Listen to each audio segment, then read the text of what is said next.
proceeding, 5 counts of false statements, and 1 count of witness tampering. The Hill reports Stone was arrested in Fort Lauderdale, Florida.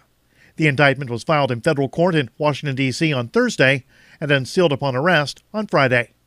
According to the indictment, Stone obstructed the investigations by the House Intelligence Committee and the FBI into Russian interference in the 2016 presidential election.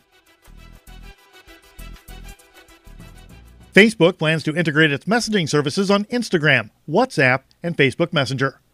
While all 3 will remain standalone apps, at a much deeper level, there will be links so messages can travel between the different services. Facebook told the BBC it was at the start of a long process. The plan was first reported in the New York Times and is believed to be a personal project of Facebook founder Mark Zuckerberg. Once complete, the merger would mean that a Facebook user could communicate directly with someone who only has a WhatsApp account. This is currently impossible as the applications have no common core. The New York Times reports the work to merge the 3 elements has already begun and is expected to be complete by the end of 2019 or early next year. The Liberty Beat is sponsored in part by Brave Botanicals. High-quality kratom and CBD at reasonable prices with excellent customer service. Brave Botanicals is activist-owned and mission-driven, fighting for your right to consume plant-based medicine and natural remedies. Find out more at mybravebotanicals.com. And Liberty Beat listeners can save 10% on your purchase by using promo code SNLS. This is the Liberty Beat for the week ending January 25th, 2019. Find us online at snls.news. Your news now continues. Bayer AG unit Monsanto has asked a California judge in the litigation over its glyphosate-based weed killer, Roundup, allegedly causing cancer, to limit evidence by splitting an upcoming trial into 2 phases, a request previously successful with another judge. Reuters reports that Monsanto, in a previously unreported filing on January 15th, asked California Superior Court Judge Winifred Smith in Oakland to split a March trial by a California couple into 2 phases. Such a step would limit evidence the plaintiffs in the litigation consider crucial to their cases and described as critical to a jury last year, awarding $289 million in a similar case. Under the company's proposal, lawyers for Alva and Alberta Pilliod in the initial trial phase would be barred from introducing evidence that the company allegedly attempted to influence regulators and manipulate public opinion. A hearing on the issue is scheduled for February 8th. A Southern California company is leading the way with a new innovation that makes getting marijuana and CBD products faster and more convenient. Fox 10 in Los Angeles reports that the world's first intelligent cannabis and CBD kiosk, known as Greenbox, is located at Herba Collective and Marina Caregivers dispensaries in Los Angeles. It caters to both recreational and medicinal users. Zach Johnson, CEO of Greenbox Robotics, says he came up with the idea while waiting in a long line at Herba Collective. He and his team spent more than a year developing the fully automated technology. Support for the Liberty Beat comes from the Conscious Resistance Network, featuring videos, news reports, and articles from a spiritual anarchist perspective. Experience the Conscious Resistance at theconsciousresistance.com. How would you like to have your business featured on the Liberty Beat? You can. It's easy. Just send an email to libertybeat@snls.news. This is the Liberty Beat, produced in partnership with SNLS News and listeners like you. The Liberty Beat, online at snls.news. I'm Mick Murrow, reporting for the Liberty Beat for the week ending January 25th, 2019. Reminding you, spread liberty with a smile.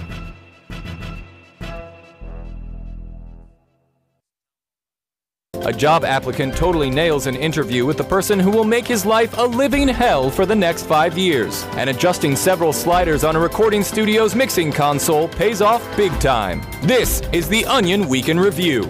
This week, a study published by researchers at Johns Hopkins University revealed a direct correlation between breastfeeding and knowing exactly what's best for other people at all times. Overwhelming evidence indicated that the moment mothers begin breastfeeding, they develop a highly honed sense of what is wrong with others' approach to life, and were able to loudly enumerate those faults with total confidence in their accuracy. Researchers noted that the practice greatly boosted a young mother's immunity to the viewpoints of others. And in this week's Tech Report, a startup is very casual about its dress code and benefits. In other news, the Secretary of Interior says knocking down the Rocky Mountains could really open up the nation. And a woman is not going to let her husband of 60 years drag her into death at the same time. This is the Onion News Network.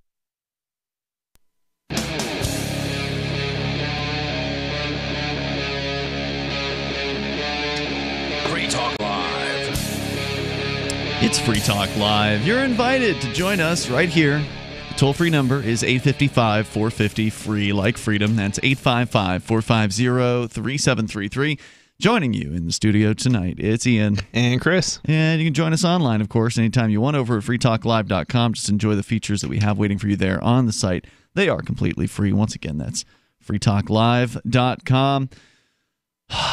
Well, the fun's over, Chris. They've ended the shutdown, apparently. Oh, isn't it temporary, though? Well, that is the good news, is that it may not be lasting more than apparently a few weeks. Yeah. But it's been 5 solid weeks that this thing has been partially shut down. It's not a full shutdown, which, of course, full shutdown would have been amazing. But Trump does, get the badge, right? Like he did shut it down longer than any other shutdown in the past, and I'd say it's probably a good 50% longer at this point. I wouldn't have a problem with the shutdown. Not quite 50%. If only the government didn't do things that would prevent a free market from solving the problem that government inefficiently currently solves, right? Like the planes taking off. As you saw, we had today, I think the first day of planes being canceled, or they're being canceled, flights being canceled, all over the Northeast. And if we had a free market, we wouldn't have that problem. Why? Private industry, because private industry would have not allowed that to occur. Well, I heard that the reason was because of the airline, the guys that work in the tower. They're not getting paid. They're government. Yeah, they're government employees. Air traffic controllers. That's the term. Yeah, in the U.S., it's government employees. Right. So that are air traffic controllers. Now, and that would be easy as hell to just switch to the market. Just and it's interesting because airport do it. Canada has that, from what I understand. The air traffic controllers are not non-federal. Government. Yeah. So it's not like it's not possible. Well, of course, in order to have a true free market in air travel, you'd have to get rid of the FAA, number one. And you'd also have to get rid of government-owned airports, because most, I mean, I don't know, there's probably some private airports out there, maybe the small ones, the little strips, the landing strip kind of airports. But interestingly, we actually have private airports even under the current system, but most, full-size international airports? I believe there is one international airport at least in the U.S.? In the U.S. that is not government run, including the TSA. There's not TSA agents. It's private security. I know that there are a few airports that have switched away from TSA and gone to they never private. Switched over to TSA. Really? Is from what I understand. The one I'm thinking of. And I don't remember the name of the airport or anything like that. I just remember this was something that there was news coverage on about how much more efficiently and how much better it worked, and how much they're so much better at picking up like bombs and other types of weapons and things like that than the TSA. And yeah, like there's all these benefits, and they really didn't want to switch to the TSA. And I don't remember the details, but like they were successful in not switching over to the TSA. When the government basically, kind of mandated the switch over, I guess, and took over everywhere else. What is so I'm trying to find out here if there are any airports in the United States that are actually privately owned. Well, there's certainly privately owned airports, but we're talking about major airports, real airports. And the one I'm thinking of, it may be more or less the TSA part of it, so not so much as like air traffic control. So yeah. I don't know if there are. It doesn't look like it, at least according to the initial results here, at least within the United States. None of the major airports are privately owned, but they do say here that there's definitely smaller airports that are privately owned. Yeah. I mean, if you've got a landing strip for a company, then you've got an airport or something, right? I mean, does it have to take commercial traffic, passenger traffic in order for it to be considered an airport? I don't know what all the different designations there's different aspects of it, and I certainly don't know all the details either. I just know that there is private security as opposed to TSA at least one of the major international airports. That's the aspect that I was actually referring to. I probably was overbroad when I was describing it, but yeah. So in order to have an actual free market, you'd have to have the airports themselves be privately owned, not owned by a municipal government, which tends to be, or state government, which tends to be the operators of these airports, from what I understand, at least. If you want to jump in, comment, you're welcome to join us here. The toll-free number is 855-450-FREE. So that's the bad news, is that they appear to have come to some sort of an agreement. The Associated Press reporting that after now 5 weeks of this government shutdown, which I think the previous record was 21 or 20 days, maybe 21 days. Mm-hmm. So actually, yeah, I guess we are 50% longer than the previous one, right? Because 5 weeks, it's a good chunk. It's a good chunk longer. Yeah. Basically two extra weeks on top of that. Submitting to mounting pressure and growing disruption, President Trump agreed to a deal today to reopen the government for 3 weeks, backing down from his demand, because this would have been the second paycheck they missed, because the first paycheck they missed was 2 weeks ago. So this would have been paycheck number 2. Now, I'm wondering, is when the government reopens, will employees get all of their back pay right away within that 3-week period? Question. Or is it just going to be, I mean... how long does it take the government to pay what they owe? Right. Because they know they're going to get it, supposedly, and some of the employees are actually going to get twice as much. What does that even mean, reopening? Because it wasn't closed so much as it was there's no money that was authorized to be spent or something to that effect, right? So what it would mean would be the 400,000 workers who were furloughed, told not to come to work, will be told, okay, come back in, we're going to pay you again. Yeah, well, but you ask a good question. So there's got to be some sort of budget that was authorized, I would imagine. Yes. Even if it was partial, only authorized for up to 3 weeks worth of costs. 3 weeks. Yep. That's what they say here. Standing alone in the Rose Garden, Trump said he would sign legislation funding shuttered agencies until February 15th. And again, try to persuade lawmakers to finance his long-sought wall. The deal he reached with congressional leaders contains no new money for the wall, but ends the longest shutdown in U.S. history. The Senate swiftly and unanimously approved the deal, and the House was ready to follow suit and send the legislation to Trump for his signature.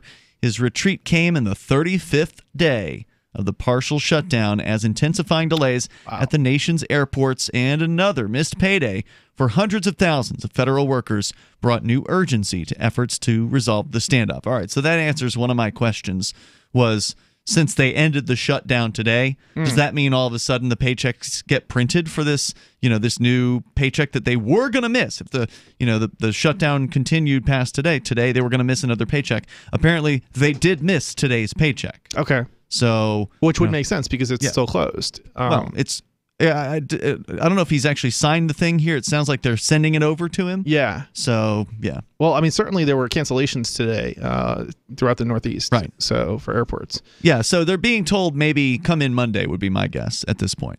Yeah. The shutdown was ending as Democratic leaders insisted it must reopen the government first, then talk border security. Quote, the president thought he could crack Democrats, and he didn't. And I hope it's a lesson for him. You think Trump's going to take that seriously? Chuck Schumer said that. Nancy Pelosi said, quote, our unity is our power, and that is what maybe the president underestimated. So one thing's for sure, Trump is he's the kind of person who is going to play hardball with these people. And so they're dancing like they've won this thing, and maybe they did win this particular round. I'm not a political analyst. I don't generally, the thing I dislike about this stuff is we're actually talking more about politics on Free Talk Live than we normally do. Because normally I'm not impressed by Republicans and Democrats fighting one another. Yeah. It's all just kind of for show. They don't really disagree on that much. It's, I feel like we only talk politics in a sense, but at the same time we don't. No, we don't talk about politics very much on Free Talk Live generally. I feel like it's kind of mostly what we talk about, though. It's in order to talk about politics, you have to talk about the political sides, the Republicans and Democrats. Yeah, I mean, fighting over stupid crap. I don't feel like we talk about that so much as we talk about the issues. Like, we're still talking about about issues, even though we're not like talking about the Democrat versus Republicans, perspective, I guess. Right. So Free Talk Live is an issues-oriented show that is open phones.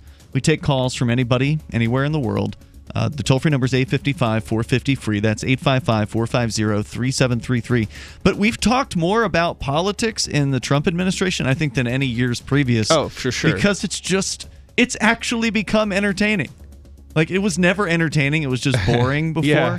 But he has made it entertaining. I will give him credit for that. Yeah. There's more coming up. You can join us here. The toll-free number is 855-450-FREE. Smart Cash is a peer-to-peer digital currency that is fast, secure, and easy to use.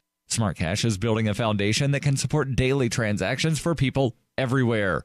One feature that sets Smart Cash apart is the Smart Hive governance model and how the community can vote to fund the best projects with block rewards stored in the Smart Hive project treasury. Unlike other cryptocurrencies with voting systems, Smart Cash allows everyone to participate. One smart equals one vote. Learn more at smartcash.cc. Do you operate a retail business and are looking for a solution for point-of-sale cryptocurrency acceptance? It's never been easier thanks to AnyPay.global. There's no paperwork or approval process to open an account. If you already have a tablet at your cash register, you're almost done. Just sign up at AnyPay.global, drop your personal crypto wallet addresses in our setup page, and then load our app. That's it. You're accepting cryptocurrency like Bitcoin and Dash at your store. Get started now at AnyPay.global. That's AnyPay.global. There are basically two types of advertising, direct response and branding. Radio's great for direct response with its low cost to listener ratio, but audio can't be beat for branding, which is a longer-term endeavor. You want to be the first thing that someone thinks of when they think about your product or service. If you have a local business that you want kept top of mind in your community, call the station. If you need national reach, Free Talk Live's got around 200 radio stations, millions of monthly listening sessions, can suit all budgets, and if we don't think we're right for you, we'll tell you. Email me, mark@freetalklive.com. Bitcoin.com is delighted to announce their latest partnership with the gift card specialists at eGifter. With many of the world's leading brands on their roster, it is now easier than ever to get the gift cards of your favorite brands with Bitcoin Cash. To get started, just follow these simple steps. Visit giftcards.bitcoin.com, pick the gift card you want, follow the instructions on your screen, and make your payment using your Bitcoin Cash wallet. Sit tight and your gift card will be delivered to you as soon as it's ready. That's giftcards.bitcoin.com. Is spreading the message of liberty, cryptocurrency, and peace around the globe worth $2 per month to you? As you may already know, in addition to our internet feed, LRN.FM broadcasts on free-to-air satellite across North and Central America, as well as Sub-Saharan Africa. And we've been available on satellite for free 24/7 since 2010. The LRN.FM free-to-air satellite signal is reaching some of the most oppressive regimes in the world, and there's no doubt our ideas are making an impact. You can learn more about the channel's impact by watching the 3-minute video at fund.lrn.fm. If you'd like to help free minds globally with our ideas of liberty, cryptocurrency, and peace, you can donate as little as $2 per month via fund.lrn.fm. You can help us continue and expand our satellite broadcast to multiple continents. Visit fund.lrn.fm today, and thank you for your help. Don't forget to share the link on social media. That's fund.lrn.fm. LRN.FM is proud to announce our official listening apps for Android and iOS devices. Now you can easily tune into our streams anywhere, anytime on your smartphone or tablet. Just visit apps.lrn.fm or search for LRN.fm in the Android or Apple app stores. Please download, rate us 5 stars, then share the link on your social media and let your friends and family know how you're listening to LRN.fm. Download it now, free at apps.lrn.fm. When you hear the word lobbyist, you probably think about greedy corporations, but not all lobbyists are the same. Some are fighting for the freedoms you hold dear. Liberty Lobby LLC is doing just that in New Hampshire, working hard to represent you, not some special interest group. You can help by going to libertylobby.info, where your contribution will give us the tools we need to ensure that your voice is heard. Visit libertylobby.info today to find out more. Love what we do? Please help support our international satellite channels at patreon.lrn.fm. That's patreon.lrn.fm.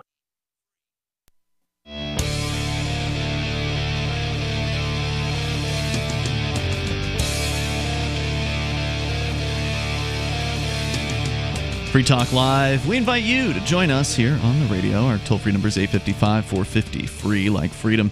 It's 855-450-3733. Coming up in, 3 weeks, basically. It's coming up fast. Anarchapulco, February 14th through the 17th. Ron Paul will be the premier speaker. I don't know if he's going to be the first one, but he's going to be their big speaker over at Anarchapulco. And he was there last year, filled the room, standing room only, 1,700 people were attending. This year they've got, and it was a sellout, by the way, this year they've got 3,000 tickets. They're taking over the entire resort. It's right there on the beaches. in Acapulco, in Mexico. And it's just a wonderful location, great people, and dozens of other speakers, not just Ron Paul, but Judge Andrew Napolitano will be there for the first time. Speakers covering everything from entrepreneurship to investments, politics, philosophy, health, sustainability, lifestyles, and personal relationships for 4 days among the sun and beaches of a world-class resort. And yes, Free Talk Live will be broadcasting from the event, so we'll look forward to seeing you there. Go to anarchapulco.com and use code FTL. You can register, and I believe you can still get a discount even this late in the game. So you're going to pay the highest ticket price since you've waited. But if you don't, I'm pretty sure there's probably not going to be anything else for walk-ups. Like you're probably just not going to be able to fly down to Acapulco and walk in and buy a ticket. So if you're planning on attending this, you ought to get your tickets soon over at anarchapulco.com. Code FTL for the discount. It's February 14th. Through the 17th. Anarchapulco.com. As we continue here, talking about the end, sadly, to the government shutdown. Unfortunately, it looks like Trump has cut a deal with the Democrats here, and they're bragging about it. They are, dancing on the grave, so to speak, here, saying that they've beaten Trump at negotiation, and so they are apparently going to shut it down for as many as 3 weeks. This funds the government through February 15th. Shut the shutdown down. Yes, exactly. They've ended the shutdown temporarily. The deal includes back pay for some 800,000 federal workers who have gone without paychecks. The Trump administration promises to pay them as soon as possible. So I wonder what that actually means. I mean, does that mean they're going to... I don't know what that could possibly mean. As soon as possible when it comes to the government could be weeks. So... Could be. Will that back pay actually appear within the 3-week time frame?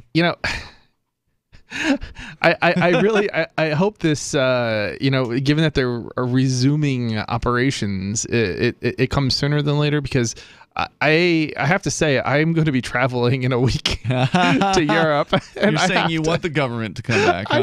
I just want to be able to travel. I'm not necessarily saying I want the government to come back. I'd rather the government shut down. Yeah. And the government say, hey,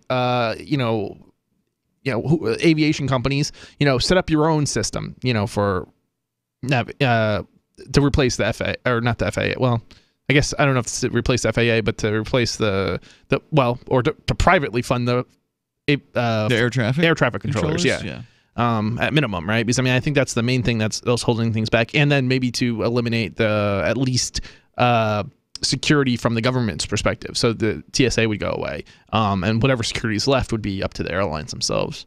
Trump, here, according to the AP, still made the case for a border wall and maintained he might shut down the government over it. Yet as negotiations restart, Trump enters them from a weakened position. Recent polls found Trump bore the blame for the shutdown. He said at the time, I guess today, quote, "If we don't get a fair deal from Congress, the government will either shut down on February 15th again, or I will use the powers afforded to me under the laws and Constitution of the United States to address this emergency," he said.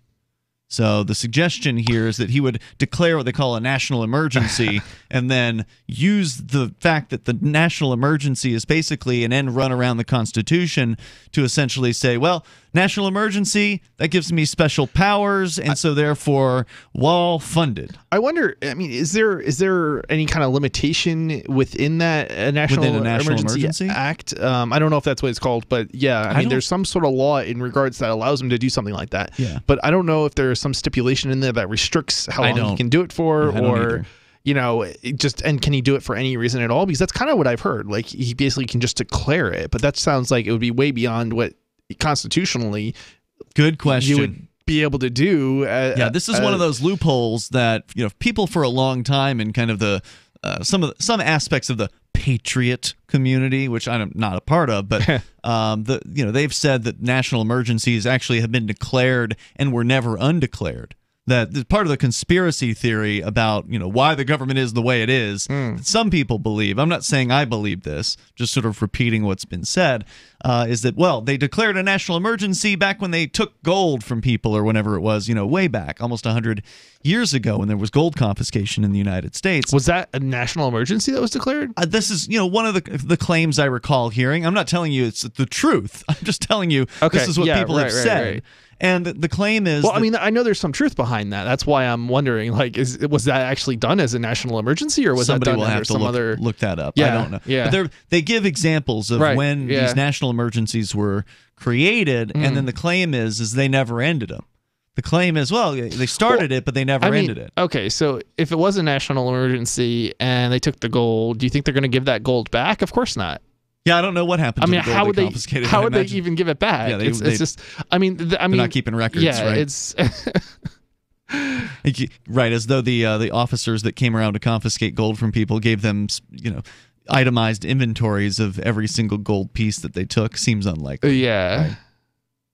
Such a move here, it says, would face legal hurdles if Trump were to try this national emergency thing. And I imagine groups like the ACLU would be immediately filing whatever kind of lawsuits they could in that particular case. As part of the deal with the congressional leaders, the Committee of House and Senate Lawmakers was bipartisan, was formed to consider border spending as part of the legislative process in the weeks ahead. Trump said, quote, "They're willing to put partisanship aside, I think, and put the security of the American people first." He asserted that a barrier or walls will be an important part of the solution. So they got 3 more weeks, is basically this story. And then it goes into more politics. Ann Coulter suggested that Trump is the biggest wimp to serve as president. So he's upsetting his own team. He's in a fight with the Democrats. It's hard to imagine this guy isn't going to have primary opposition in 2020. Yeah, it seems kind of interesting that you would argue that we need a border wall for security reasons when it just the argument is weak given what we know about how drugs are smuggled across. I mean, because this is what they're framing it as drug dealers and rapists and things like that are just murderers, coming across terrorists. The border, and somehow the border wall is going to come and somehow solve this problem when we already know from the trial with El Capo, I believe it is. El Chapo, yeah. The gangster. Right, that they used all sorts of methods, but the main methods that they were using were literally to go through legitimate points of entry. So it wasn't with a truck full of drugs. It wasn't, flying over the border wall or well, all you have to do tunnels or any of that is buy off the Border Patrol agents. Right. Okay, at 12 o'clock on Tuesday, a truck with a blue top or whatever, they could describe what the truck is. Truck's going to come through the checkpoint. All you got to do is let it through, and you'll get $10,000. Yep. How many of these guys are going to say no? The toll-free number here tonight, 855. They don't like 10,000? How about 20,000? 855-450, free like freedom. It's Free Talk Live. When you have about a billion things to do today, and then you realize you're out of whatever it is that you really need, and next day shipping isn't going to cut it because you really need it in like an hour. Yeah, that's when you turn to Office Depot Office Max. Buy what you need online at OfficeDepot.com or on our app and pick it up in store for free in just 1 hour so you can get back to whatever else is lurking on your to-do list. Hurry in and save on tax software. Save today at Office Depot Office Max. Offer expires January 26, 2019.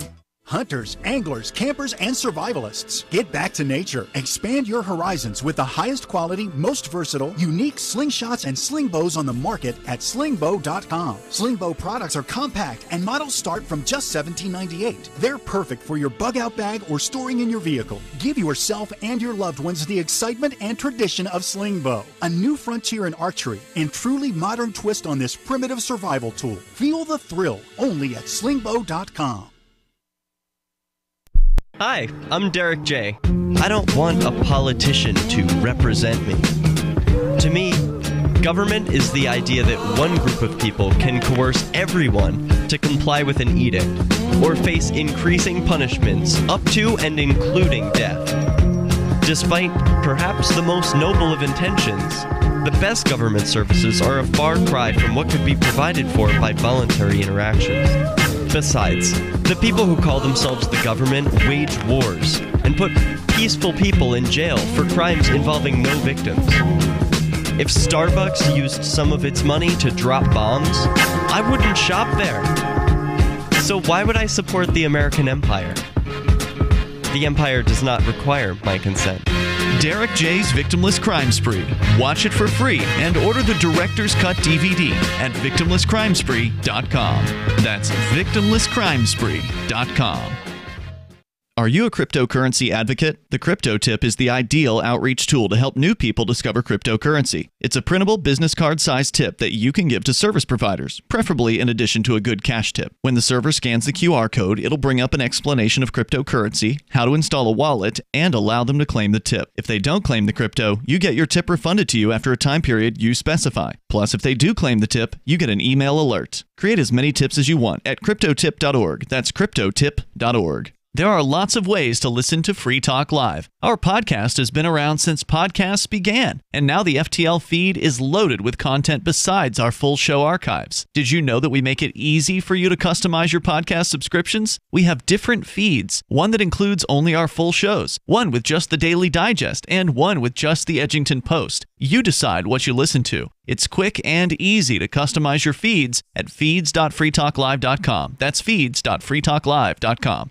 On Free Talk Live, we're bringing people to the ideas of liberty every day. From wrestling superstars like Glenn Jacobs. You guys really are having an impact, I believe. Like I said, a lot of where I am now is due to listening to Free Talk Live. You changed my mind on some very important issues years ago. To random people tuning in on the radio. I was kind of stuck in the left-right paradigm. I heard your show by chance on a Saturday night. From there, I went on, joined the Free State Project, and become an amplifier. So, I mean, that's really the reason why I amp is because I know that if it wasn't for you guys being on as many stations as you are, I never would have found the ideas of liberty. Your amp will directly change more lives by getting Free Talk Live in front of people looking for talk radio online and on the air.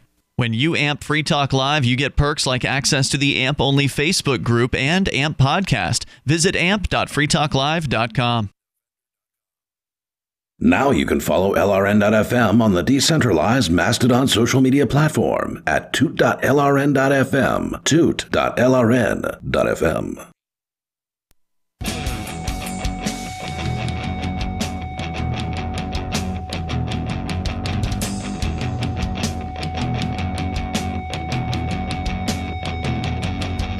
It's Free Talk Live. You can join us. The toll-free number here for you to take control of the airwaves, 855-450-FREE. That's 855-450-3733. We've got the Discord on-air call-in line rooms over at discord.lrn.fm. Feel free to join us there. And again, you can bring up what you want with you tonight. It's Ian. And Chris. Hey, by the way, I do want to make sure that you know about our website and all the cool features there, like our web forum. So we talk a lot about the Discord because there's usually some cool stuff going on in there and live chat all the time, 24/7. There's basically people in there hanging out, which is pretty cool. But live chat just isn't quite as useful for organized conversation. Yeah, Discord's got some different rooms for different topics, but when it comes to organizing conversations, forums are just better. You can have topics as separate, items on the forum. You can have subforums and all that, and so you can watch the topics that you're interested in. You can, subscribe to them, you can respond to them and all that. So if you haven't yet gotten into the Free Talk Live forum, then get on over to forum.freetalklive.com. That'll take you there. Chris, you've got an account on the Shire forum because it's Free Talk Live is just part of the larger Shire forum. And the fact is, forums aren't what they used to be as far as they're not as, popular as they were, say, a decade ago. It's hard to believe it's already been basically a decade, at least in my experience, since people were using forums regularly. Seems like there's more people online now, though, too. So that's probably true. Do you use any forums that are popular? Do you have any programmer forums that you go to? There's a few, but it's actually honestly been like a year or two since you've logged in. Since I've really done. Before I've been really super active. And you're not even on Facebook. I'm not on Facebook. Right, no. so you don't have the ability to say, well, the reason you're not on forums is because you're over on this social media. I mean, you're on Mastodon, but you don't post that often to Mastodon, right? I post about once a week for the show. Yeah.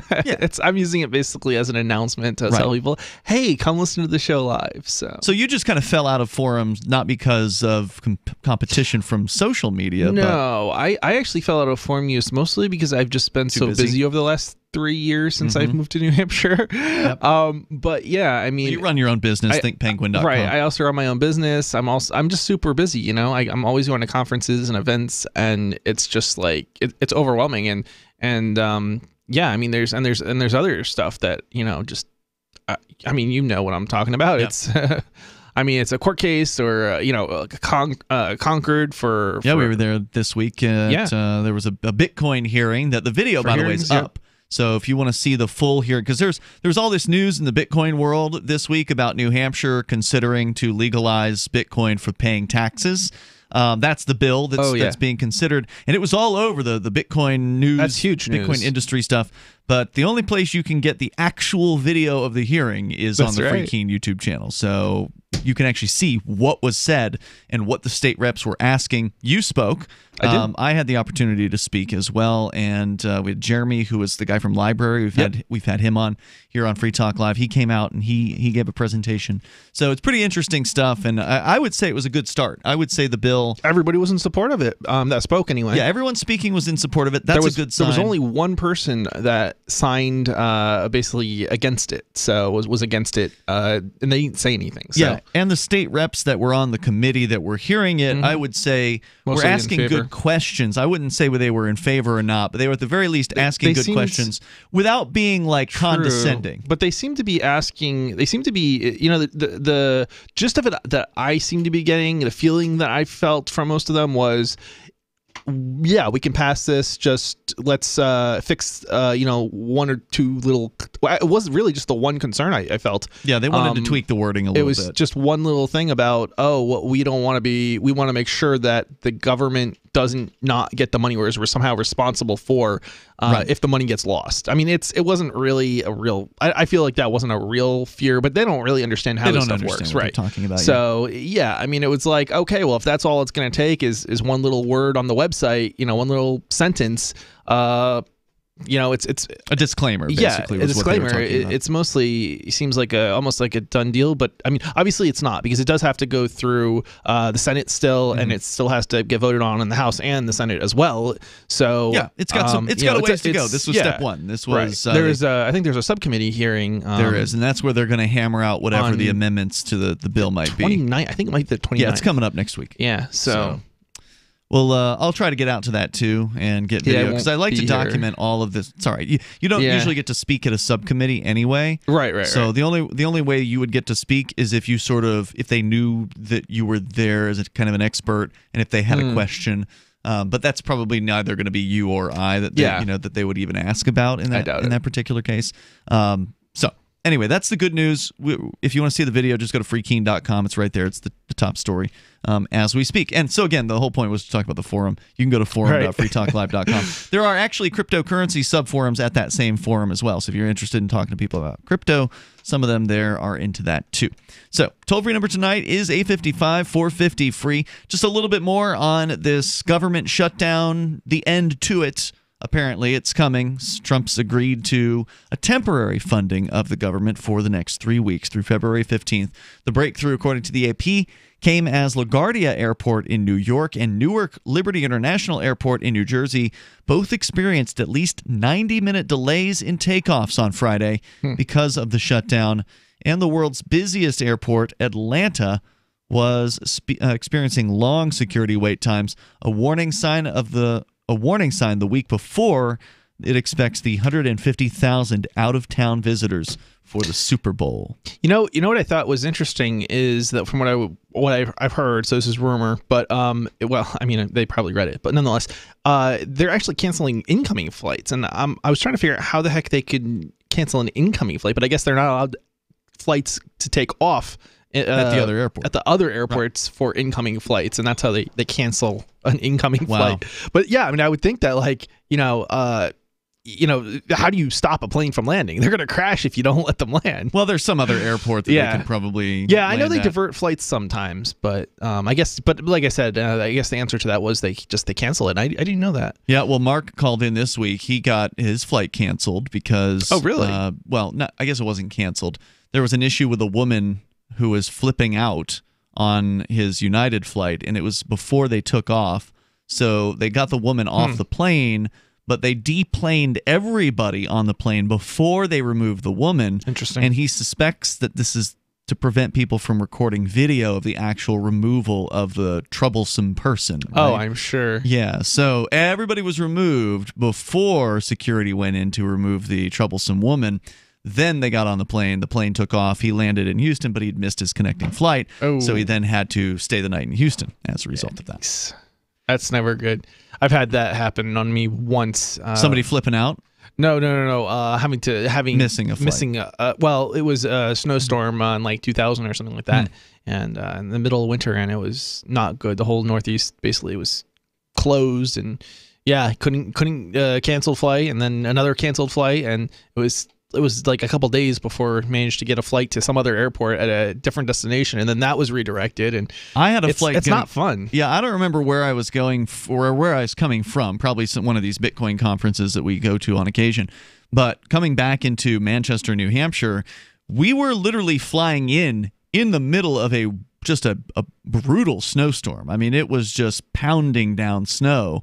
And amazingly, this guy made the landing. The airport was open, and he made this amazing landing. Like, if you looked out the windows as a passenger, you could see, because the lights on the plane were kind of lighting up the snow, so you could see out a little bit, but you could not see out very far at all, like 6 feet or something like that. There was no visibility whatsoever. Yikes. Pounding snow. When the dude made the landing, the whole cabin gave him a round of applause, which was it was a really interesting and kind of an exciting moment.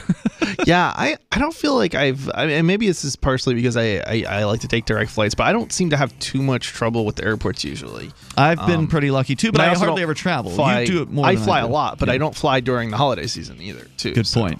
So we got more on the way here. You can share your thoughts coming up. Paper receipts. Apparently, was it California that's talking about banning them? Of course. Where else? Highly restricting them. Plus, Michael Bloomberg says legalizing weed is the stupidest thing we've ever done.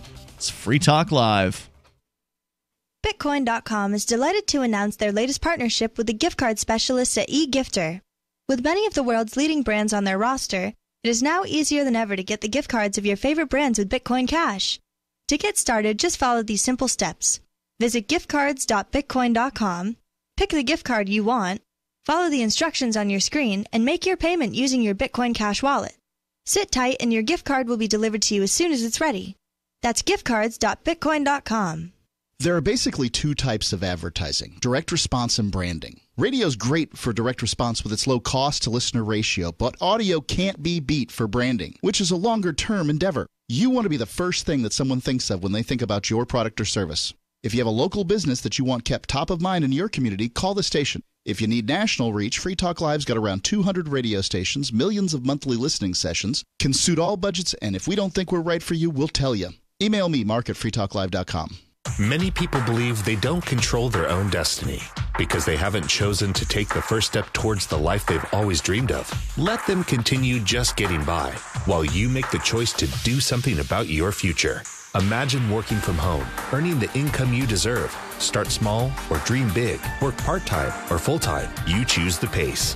Just visit startlivingyoung.com. That's startlivingyoung.com. And click on the Be Your Own Boss tab. Discover Juness, a state-of-the-art global health products company that spent 5 years on the Inc. 5,000 fastest-growing private companies in America list. With over $1 billion a year in sales, they'll provide all the tools you need to thrive and succeed. And you'll be blown away by how little it takes to get started. Visit startlivingyoung.com today and click on the Be Your Own Boss tab at the top of the page. 2019 will be the year your new life begins. Your destiny awaits at startlivingyoung.com.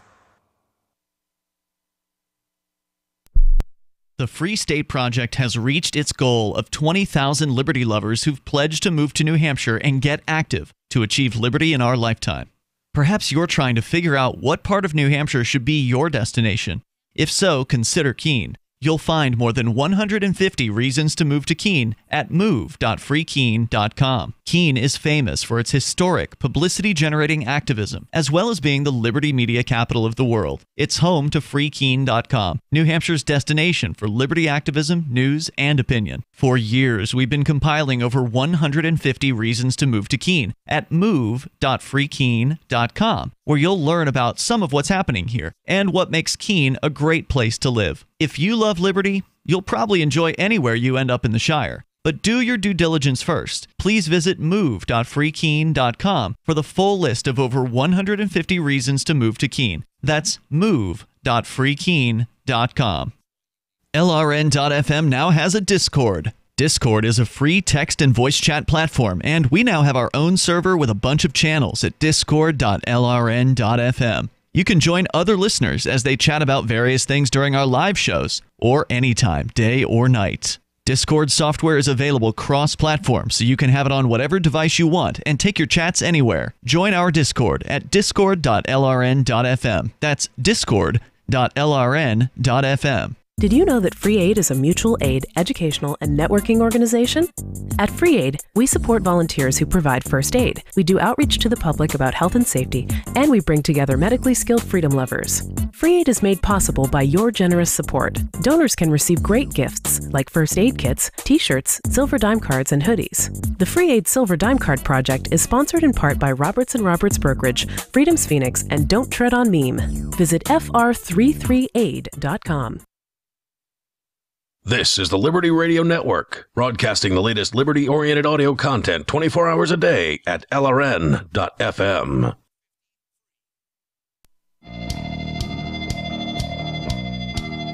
Hey, it's Free Talk Live. Join us here. The toll-free number is 855-450-FREE.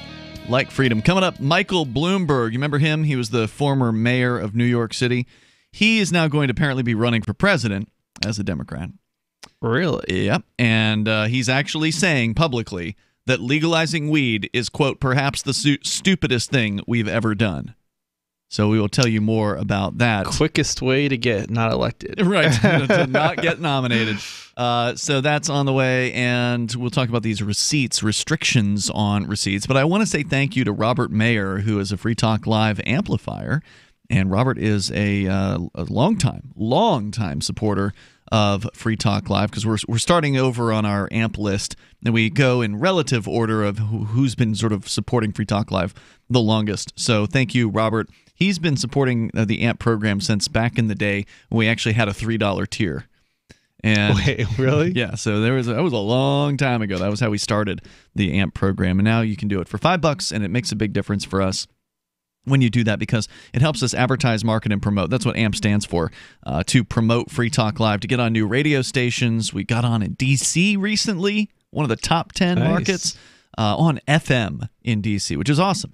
And a lot of that is because of listeners like you supporting the AMP program. And we only have less than 200 amplifiers. So there's not a whole lot of them. It's a real small group, and I appreciate every single one of y'all for helping us out, because it's nice to know that people back us up. It's nice to know that we're not shouting into the wilderness and that nobody appreciates it. And you get some cool perks if you join the program. So go to amp.freetalklive.com. It helps us out, and you get some bennies. ampamp.freetalklive.com as we continue here. So, Chris, you had a story that you wanted to share with us about. I did. About receipts. You know, those things that you get when you go out and shop in real life. I know a lot of people don't, shop in real life anymore. I mean, obviously you get a receipt when you buy online, but it usually shows up in your email box. There might be a packing slip or an invoice. It's usually a packing slip, though, or something in the box. Not always, though. It's it's actually interesting. I as a business, how do you not put some sort of receipt in the package? But they don't. There's a lot of packages that we get from other companies that don't have any kind of receipt in it. And not even a shipping list, just nothing. And it's like, wow, who's this from? And I need to keep inventory and make sure that we're getting all the stuff that's coming in, because you're ordering a lot of stuff. It's not like the average person. I don't know about you, but as just an individual, I only go online shopping every now and then. So it's usually I only have maybe one or two things that's sort of floating out there that's coming in. That's easy to track. It's a daily thing, because we order. I mean, we don't usually order onesies and twosies of stuff, but there are some things that we'll order smaller quantities of, and if we order 5 or 10 of something at a time, in some cases, it's like I would say a small quantity, but. We do a lot of that. So I'm a 5 or 10 of this, 5 or 10 of that. And if you do this enough times, you end up with heck of a lot of packages coming in. Just small packages coming in. Right. And you got packages going out and coming in, and that's a lot of logistics. It's a lot of figuring out. It is. Where things are going and when they're getting there. And sometimes you don't even get a tracking number. So God. Oh yeah, and it makes it much more complicated. So shipping through the postal service then in that case. I don't even necessarily know. It's just that, or they're shipping on UPS or FedEx without a tracking number. They're just not sharing it with you, basically. Some companies just are not sharing that information until you ask. This is terrible customer service that you're talking about here. It's like these are the most basic, obvious things that somebody who's going to ship something should do. I understand not having a tracking number if the postal service, for example, doesn't do it and you're getting it the cheapest method. Fine, I get it. Yep. But there should be something to indicate who it's from at a minimum, and like some sort of order number, so you can. That's amazing. Can make connections to like. Well, I'm guessing that when you order something from thinkpenguin.com, you get all that stuff, right? like you get an invoice, you get a tracking number. I don't know if there's a circumstance where there are some circumstances where you might not get a tracking number for like stickers or something if you order them from us. But yeah, there's going to be on the package, the from address is going to have Think Penguin on it, or at least an invoice in the package, and that's what makes it even more confusing, because often it's not, when you order something online these days, it's not really shipping from the company that you're ordering it from. It's shipping from some general waterhouse somewhere. So the from address doesn't identify who even shipped it, like what company shipped it. So it's like if you order order multiple items of the same thing, basically from different companies, you don't know.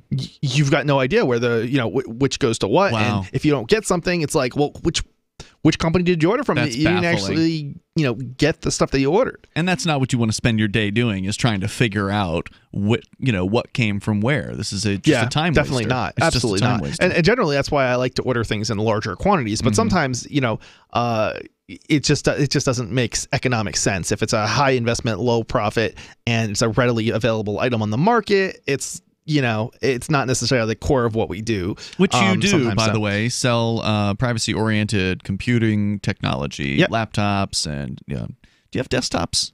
Yeah, we have laptops, desktops, printers. We have any kind of accessory you might need. We got mini wireless routers. We got VPN. We provide VPN services as well. VPN. Penguin VPN. It's all at thinkpenguin.com.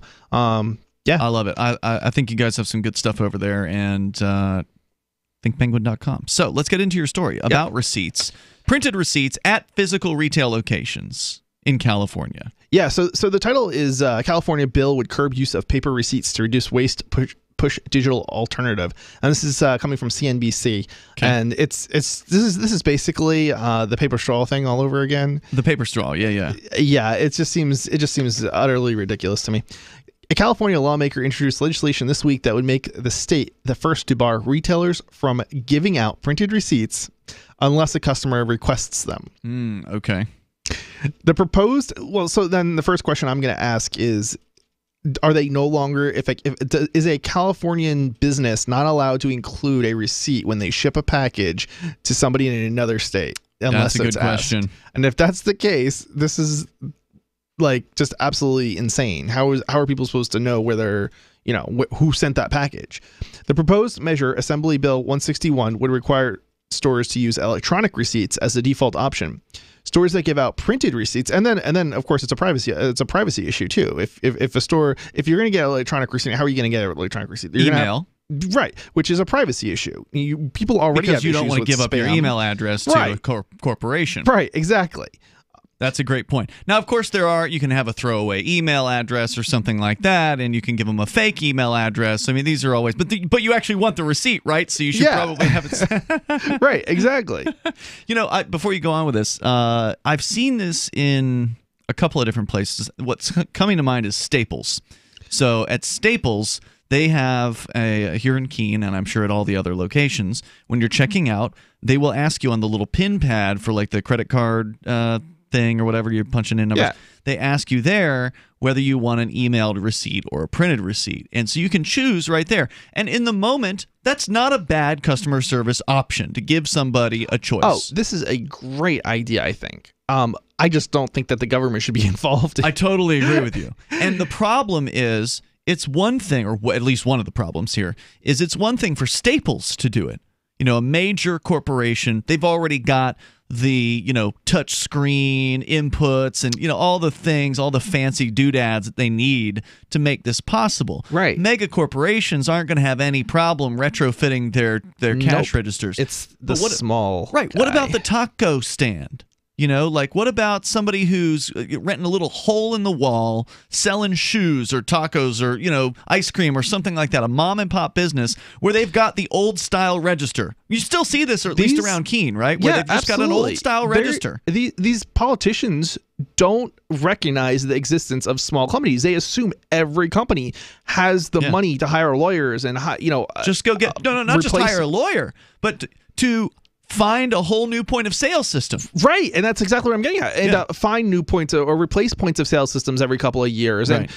And, some of these businesses don't even have internet access, let alone, it's probably becoming less common, but yeah, it's true. There's places where you can't get internet access still. That's true. I mean, the idea that there's only businesses operating in places where internet access is readily available just isn't the case. Right. I don't know exactly where that might be in California. I certainly know that there are remote areas of California with tourists, maybe a national park, or I don't know exactly what kind of businesses might operate there, but there are businesses, and certainly maybe not a national park, but maybe a state park or maybe a private park, and those types of scenarios, or maybe a business along the way to one of these parks might be a more likely scenario. Sure. Where there's not readily available means of doing this type of thing. I mean, we obviously haven't read the legislation, so we don't know whatever. There may be exemptions for smaller businesses sometimes, and some of these things that I don't know. It's California though, so it's probably just absolutely terrible. You've got more to say about it. I though. do. Where's the source on this, by the way? CNBC.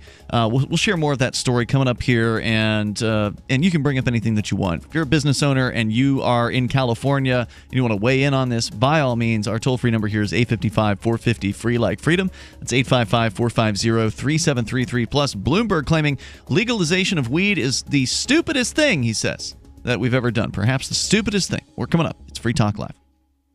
Know someone with a drinking or drug problem? Learn how to get sober after we share these stories. I was 35 with 2 beautiful children when my life and addiction started to spiral out of control.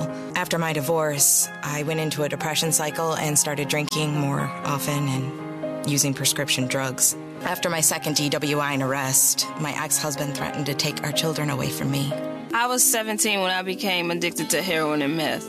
I thought I could quit on my own, but I couldn't. It hit me when I was arrested. Get sober now. Your private insurance may cover costs and we'll get you here. It's simple. Just call Elite Rehab Placement right now. Please, don't wait. Your life matters to us. 800-213-9264. 800-213-9264. 800-213-9264. Call right now before it's too late. 800-213-9264.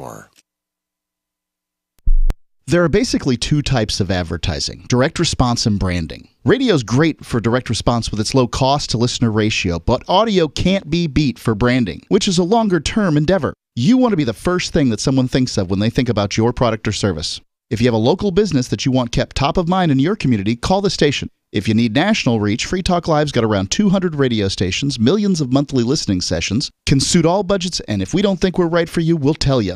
Email me, mark@freetalklive.com. The LRN.FM social media channels have been revamped. We've eliminated Facebook and focused on other platforms like Twitter and Mastodon, the decentralized alternative to Twitter. On our accounts, you'll find posts from multiple LRN.FM show hosts together in one place. Follow us on Twitter at twitter.lrn.fm, or better yet, move to the decentralized Mastodon social media platform at toot.lrn.fm, toot.lrn.fm. I think you'll like it.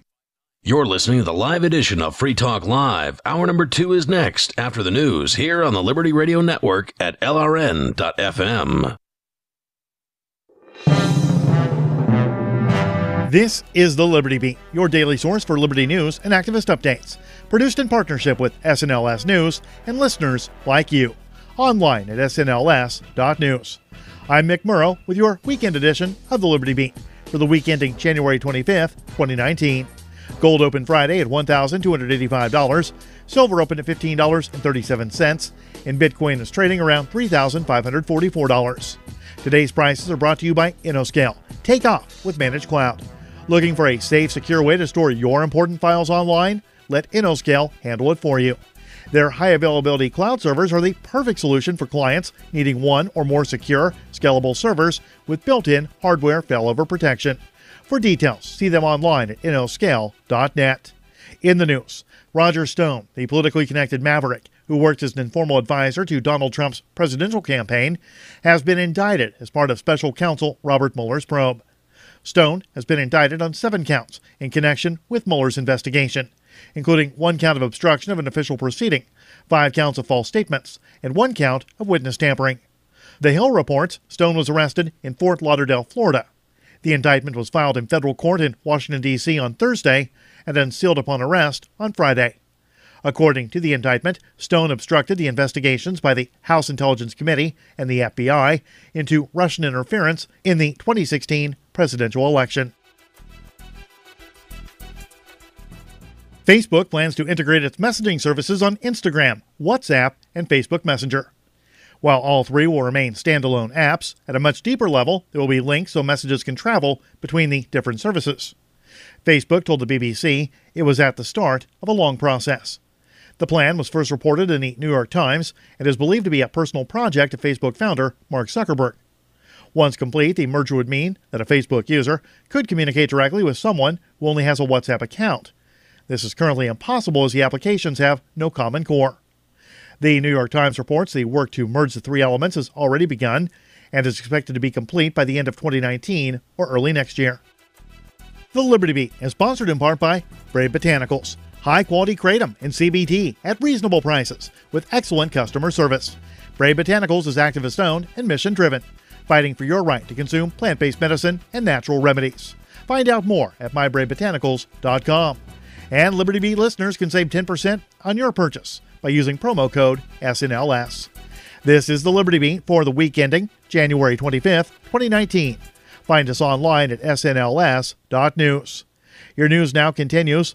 Bayer AG unit Monsanto has asked a California judge in the litigation over its glyphosate-based weed killer, Roundup, allegedly causing cancer, to limit evidence by splitting an upcoming trial into 2 phases, a request previously successful with another judge. Reuters reports that Monsanto, in a previously unreported filing on January 15th, asked California Superior Court Judge Winifred Smith in Oakland to split a March trial by a California couple into 2 phases.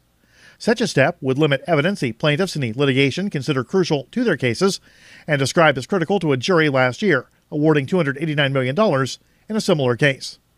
Under the company's proposal, lawyers for Alva and Alberta Piliad in the initial trial phase would be barred from introducing evidence that the company allegedly attempted to influence regulators and manipulate public opinion. A hearing on the issue is scheduled for February 8th. A Southern California company is leading the way with a new innovation that makes getting marijuana and CBD products faster and more convenient. Fox 10 in Los Angeles reports that the world's first intelligent cannabis and CBD kiosk, known as Greenbox, is located at Herba Collective and Marina Caregivers dispensaries in Los Angeles. It caters to both recreational and medicinal users. Zach Johnson, CEO of Greenbox Robotics, says he came up with the idea while waiting in a long line at Herba Collective. He and his team spent more than a year developing the fully automated technology. Support for the Liberty Beat comes from the Conscious Resistance Network, featuring videos, news reports, and articles from a spiritual anarchist perspective. Experience the Conscious Resistance at theconsciousresistance.com. How would you like to have your business featured on the Liberty Beat? You can. It's easy. Just send an email to libertybeat@snls.news. This is the Liberty Beat, produced in partnership with SNLS News and listeners like you. The Liberty Beat, online at snls.news. I'm Mick Murrow, reporting for the Liberty Beat for the week ending January 25th, 2019. Reminding you, spread liberty with a smile.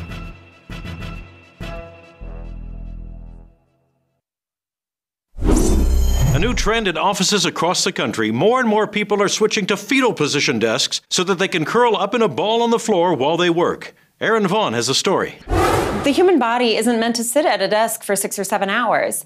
The natural position, especially in the workplace, is to shut down completely, return to a womb-like state, and rock back and forth to soothe yourself. Fetal position desks, which are even popping up in offices like Google and Facebook, come in a variety of shapes and sizes. Some have adjustable height so you can cower underneath them, while more expensive options include a warm, pulsating blanket for workers to wrap themselves in to feel calm.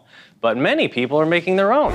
I've rigged this up so I can type comfortably and my arms won't get tired. Plus, it's got speakers so I can listen to a comforting voice saying shh over and over again. I've tried a fetal position desk myself, and I can say it's a great way to get through the f***ing day.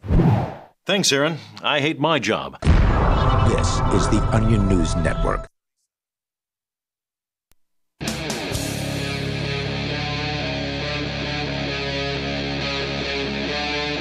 Free Talk Live. It's Free Talk Live. You dial toll free to join us here on the radio. Our number is 855-450-FREE, like freedom. That's 855-450-3733. We're talking about a little bit about business, about the old school methods of giving out paper receipts, which for the most part haven't really gone away. There's only a couple places really that I can really only think of one of them, honestly, and that's Staples, where I'm asked when I'm checking out whether I want a paper receipt or an emailed receipt. And I'm old school. I'd prefer to have a piece of paper. I want a piece of paper too.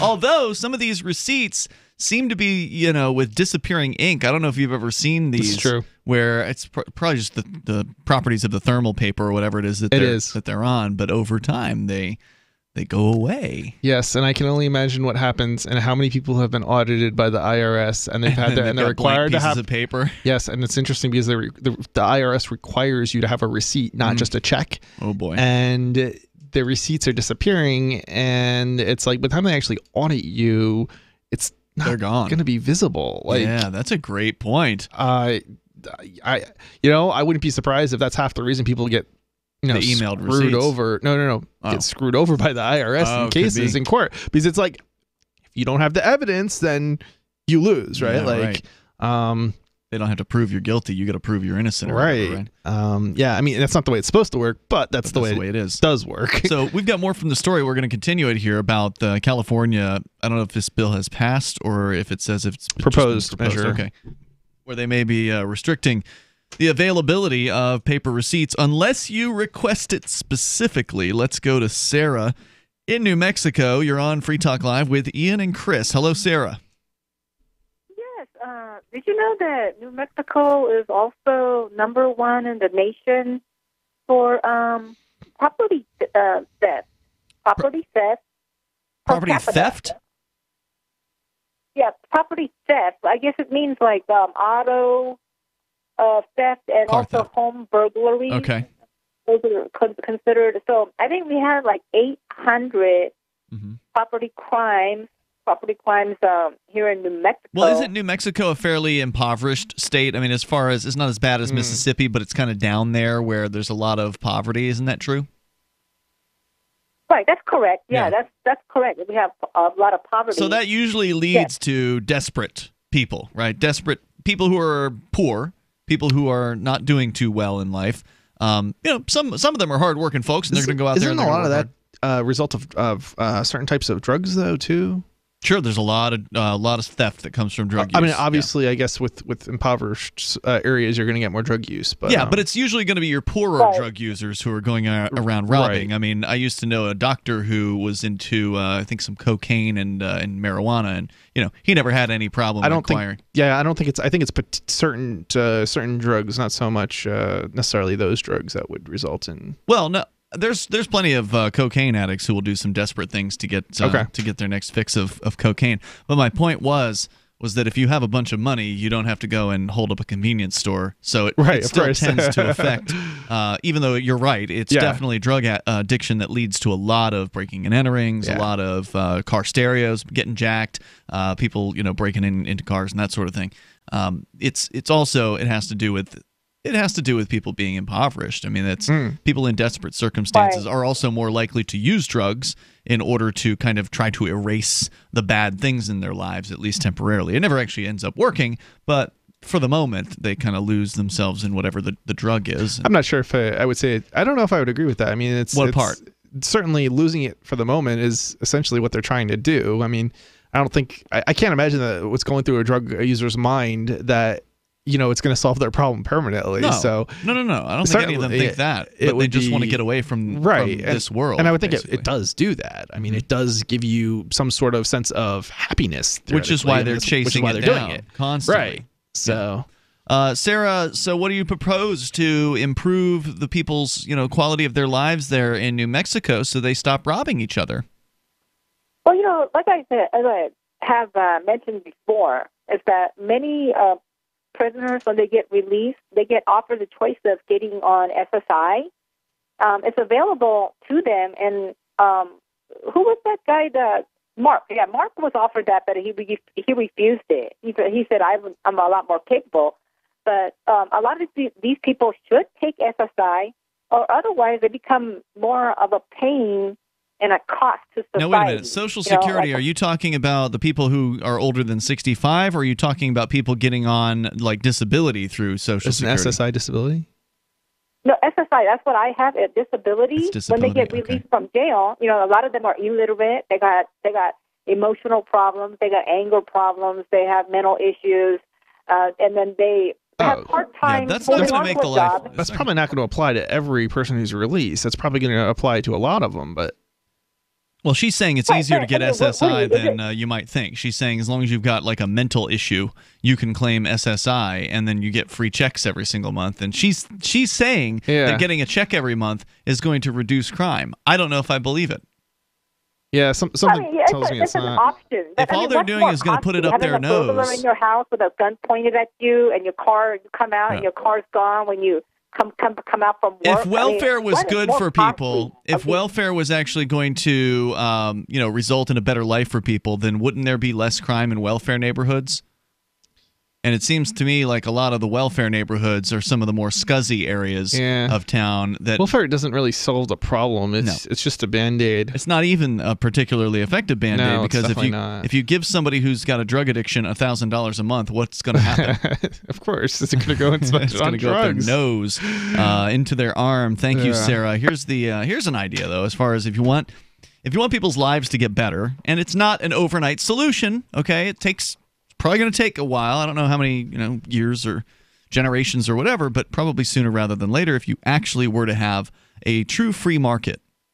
Meaning, and you touched on free markets earlier tonight when we were talking about airports, which is one of the furthest places away from a free market. Oh, absolutely. But to actually make it so that poor people can create their own wealth for themselves instead of having to go and work for somebody else at a crappy job or something like that, to make it so you can run your own business out of your own home. You have the ability to do this right now, because you're in Keene, and the restrictions on home-based businesses aren't that bad here in New Hampshire. And Keene's one of the worst towns in New Hampshire for government regulations. But in some places, you cannot do anything from within your home. Whereas some people might be able to open up a restaurant, or let's say a beauty salon, or a daycare center, or you name it. You got the space. You can do a thing in that space, but usually the government's around to say, and they send men with guns over to stop you if you actually. First, they'll send threatening letters and demand that you not do what you're doing, or go and ask them for permission, and then you of course have to get an actual commercial establishment, start paying commercial rent, get into a commercial lease, which are usually at least 5 years. I think. Yep, for business leases, yeah. I do believe it would be something like 5 years, generally 5 to 8 years. And good luck passing the credit check. If you won't. If you've had a bad time in life, you've had a tough life, you don't have good credit. I mean, basically, you can't start from zero. What businesses are doing when they make you go and they, lease commercial space is they're enslaving you to somebody else, because the cost of commercial space is extraordinary relative to other types of space like office space or your own just private space in your home. It's insane. You're probably way gonna more be, expensive. Yeah, you're probably going to be paying twice. You're probably like basically like paying 2 mortgages or 2 rents. Yeah, and don't they charge you more if you get like a commercial electricity account too? Yeah, everything is more expensive. Everything from water to electricity. I mean, everything. Any kind of anything. And you have 2 internet bills. You're going to have 2 of everything. Right. So it ultimately, whatever you look at when you're looking at space, like if it's $3,000, expect to pay $6,000. Yeah, I mean, just double that number. Right. Here they have what they call common area maintenance in the Keene area, where you pay on top of the rent for like somebody to come out and salt the sidewalk. It depends. Yeah, it depends on where you are and what space you rent. But absolutely, that's a common thing. There's more on the way here. We can continue with what's going on with business and the threat in California that business owners will have to start offering electronic receipts to all their customers. Not just offering, but by default giving them electronic receipts. So only if the customer asks for a paper receipt will they be able to receive one if this goes through. And the straw ban did, as you pointed out. It so did. There's no reason to believe this won't. More coming up here. This is Free Talk Live. She seems happier. Her fur is so much shinier, silkier, softer. She has really mellowed a lot. Sheba is 105 lean pounds of shiny, smooth, happy dog for life. The shedding has stopped. The itching has stopped. Since 2001, we've helped more than 250,000 dogs get over their nutritional deficiency miseries. And saved our customers bazillions in vet bills. Everything we tried failed except the Dynovite. Come to Dynovite for help. DINOVITE.com. If you want the dog to be healthy, you got to feed it something healthy. The omega-3 fatty acids, flaxseed, zinc, alfalfa, the digestive enzymes that are cooked out of regular dog food. Dynovite is nutrition. Dynovite for life. Don't let your dog itch, scratch, stink, or shed like crazy. Come to Dynovite for help. 859-428-1000. 859-428-1000. DINOVITE.com. Smart Cash is a peer-to-peer digital currency that is fast, secure, and easy to use. Smart Cash also features Smart Rewards, a price stabilization mechanism, and a way to encourage long-term holding. Long-term holders are key to the project's success. You can earn Smart Rewards on any address for which you hold the private keys, which holds at least 1,000 Smart for 1 month and does not make any outgoing transactions during that time. Smart Rewards are distributed every 47,500 blocks to all eligible addresses. Learn more at smartcash.cc. You want to know the 37 items you must have to survive a crisis? Then I've got some good news for you. Former CIA officer and New York Times best-selling author Jason Hansen is now giving listeners a free copy of his book, The Escape Bag Blueprint, 37 Items You Must Have to Survive a Crisis. You can claim your copy at freeescapebook.com. Don't delay. Jason reveals the guns, knives, flashlights, and water filters that could save your life in an economic collapse or grid-down event. Get your free book today, freeescapebook.com. freeescapebook.com. This is Michael Dean from the Freedom Fiends. I've run websites since 1996 and have used over a dozen web hosts in that time. AgristHosting.com is the only one that hasn't broken my heart. Agrist Hosting's uptime and service is stellar, and their DDoS mitigation is the best I've seen. That's important because if you tell the truth in this world, you'll ruffle feathers. And some people will try dirty tricks to silence your voice. No matter what the haters hit us with, Agrist Hosting keeps our websites online. If you have a mission-critical commercial presence or a world-changing activism site, you cannot tolerate any skullduggery. So go with agristhosting.com. Have a WordPress or blog site, but you're not satisfied with performance or uptime? Or just want raw hosting? Want to pay with Bitcoin? Agrist Hosting specializes in high-performance hosting with personalized service. Go to agristhosting.com and click on the button that says Get Hosted. That's agristhosting.com. Did you know we've taken our LRN.FM telephone listen line to a new level with the LRN.FM audio on demand line? Now you can call 712-770-8447 anytime and listen to LRN.FM's live feed. And you can listen to a bunch of our original shows on demand. Long distance fees may apply. Just dial 712-770-8447 and choose from the menu. 712-770-8447. This Your Family Today tip is brought to you by Nestle Pure Life Water, helping you drink better and live better by providing a zero-calorie alternative to sugary drinks. Visit us at nestle-purelife.us. When kids are playing, they often don't want to stop to keep hydrated. So send them out with a bottle of water and encourage them to take frequent drink breaks or call them inside for a quick sip. For more tips like these, visit us at parenthood.com/yourfamilytoday. You can sign up to receive the latest about the Liberty Radio Network via our email updates at updates.lrn.fm. That's updates.lrn.fm.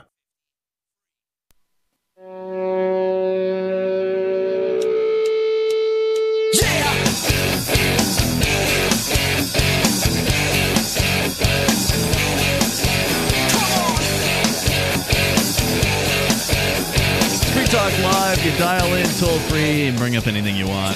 Our number is 855-450, free like freedom. That's 855-450-3733. We've also got the Discord on-air call-in line rooms. They're open and available to you. If you want to sound almost like you're sitting in the studio with us, you can do that in the studio. It's Ian. And Chris. And Bitcoin.com is your premier source for everything Bitcoin related. They can help you choose a Bitcoin wallet.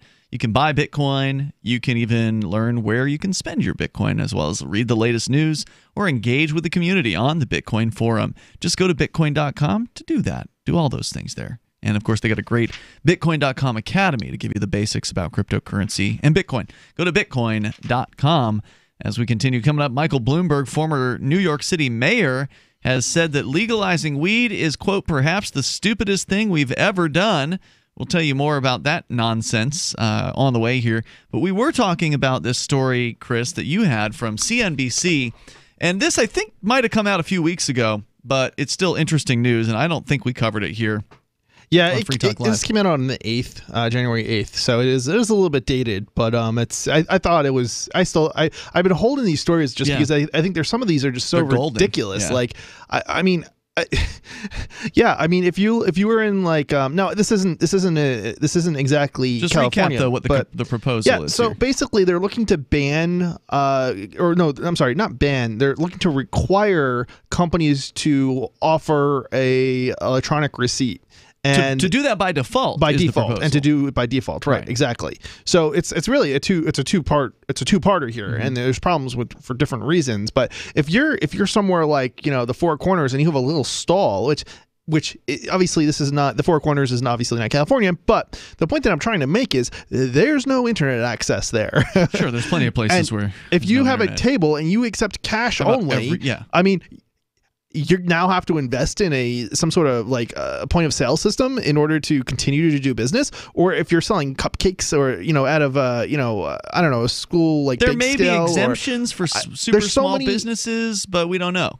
We haven't read the legislation. Yeah, we either don't way, whether you have let's say there is an exemption. I wouldn't right? assume that there is an exemption. Well, sometimes there are. There are sometimes. There was a recent story where there were some regulations that only applied. I think it was New York City, where they actually made it so they were raising the minimum wage, but only on businesses greater than 10 employees. So if you had 11 employees or more, you had to start moving up to the $15 an hour minimum wage, but they exempted the smaller businesses with 10 or fewer. So sometimes there are exemptions, but even if there were in this, it would still be hurtful to any small business that just isn't ready for this kind of package, right? So I'll give you another example. Local business that's a fairly large business that probably has more than 10 employees, the Dollar General or Dollar Tree or whatever it's called, the dollar store here in town in Keene. They've got crappy old equipment. This is not a store that is modernized in any way, shape, or form. You could have just plucked it out of 1987 and put it right down in, here in 2019, and it's basically the same as it's always been. Those registers are probably circa 1990 or something like that. The technology is basic. The receipt is super basic. They would have to spend a lot of money to bring in some kind of fancy system, unless they're going to allow somebody with a clipboard, right? Like, is there a non-electronic way to comply with this law that says you have to give out electronic receipts? I can think of ways to sort of get around it, but ultimately at the end of the day, you're adding costs to operating that business, which is already not going to be competitive and profitable in most cases with larger entities. So you're just making them less competitive. And a company with 15 employees or 10 or 15 employees, that's not a large company necessarily, especially when you're probably paying minimum wage in many of those cases because they're basically a cashier. And those are the jobs. Those are the kind of businesses that are actually going to be employing more people, because as these laws come into place, the bigger businesses are going to be replacing a lot of the humans that currently maybe take cash and stuff with machines, and the small businesses aren't going to be able to afford that. Yeah, it's already happening. You're basically going to be putting people out of jobs, and the businesses that might be remaining are the small ones, and then you're going to cap how profitable they can be, because ultimately if they get too many employees, they grow too big, then all of a sudden they're not going to be able to continue operating. It's ridiculous. Is there more from the story that you want to share? From CNBC? Yeah, let's see here. Customer could be subject. So they could be subject to fines if they give out receipts by default, paper receipts. Mm-hmm. It does talk about and they are using the environment here as an example of why we have to do this.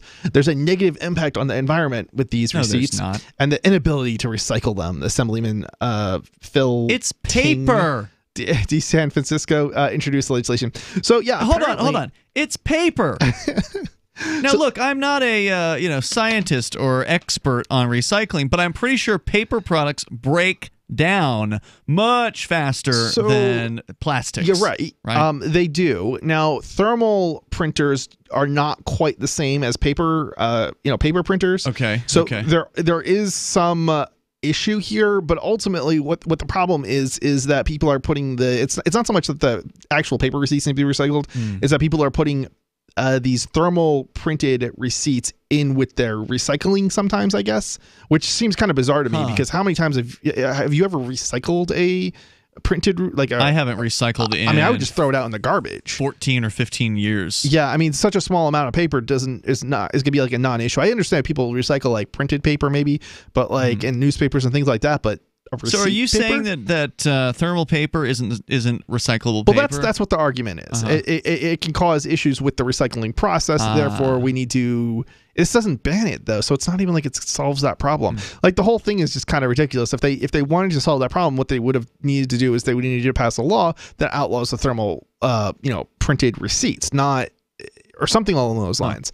Not just require companies to offer an electronic receipt and still offer, because you still have the same problem. People are still going to have. What exactly is the problem here? The fact that these things exist. We don't know. Because I could understand if there were a bunch of receipts blowing around in the wind everywhere, and you saw receipts everywhere you went. But how often do you see that? I don't ever see receipts around. I've certainly, there are certain places I have seen that kind of thing, lots of garbage laying around. Sure. But generally speaking, I don't think that's it's too big of an issue. It might be more of an issue in a city. The idea is that there's this waste problem, right? And I don't buy this. There's a great video. Did you ever watch the Penn and Teller show? BS. I can't say the words of what that stands for on the radio, but did you ever see that show? I've seen the show. I don't know if They have a great episode about recycling. Okay. And for me, it was such an eye-opener, because like everybody else, I grew up in the government school, like a lot of people. I grew up in the government school system, and there's this constant recycling message that was pounded in. Yes. Yep, I remember that. From a very young age. And then I watched this half-hour-long episode of Penn and Teller's BS, and it just completely smashed all those ideas. It was so iconoclastic. It just got rid of all the ideas that recycling was, or most all of them. They gave a couple of exceptions. They said that aluminum is actually worth recycling. Yep. And in some circumstances, there were a couple other things. But for the most part, most recycling, they basically said, was total BS. The idea that there's not enough room for landfills is total BS. That landfills are bad is total BS. Oh, yeah. The whole recycling thing was created as a government make-work program originally. It's basically BS from the start. It's fascinating stuff. There's more coming up here in moments, so look for that one. Penn and Teller's BS on recycling. We got more on the way. This is Free Talk Live. Hi, this is Dr. Joel Wallach, the Mineral Doctor. You've heard me talk about 90 for Life for years. 60 minerals, 16 vitamins, 12 amino acids, 2 fatty acids. You may not know this, that I've actually designed Arthrodex for animals. That's right. Your pets need 90 for Life, too. Get this essential pet product by calling 877-279-9422. That's 877-279-9422. Again, 877-279-9422.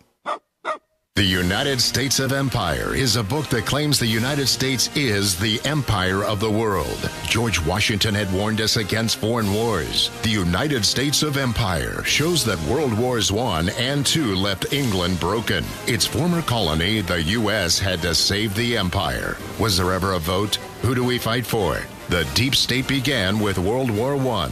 The United States of Empire by James Dunn. Available at Amazon Books.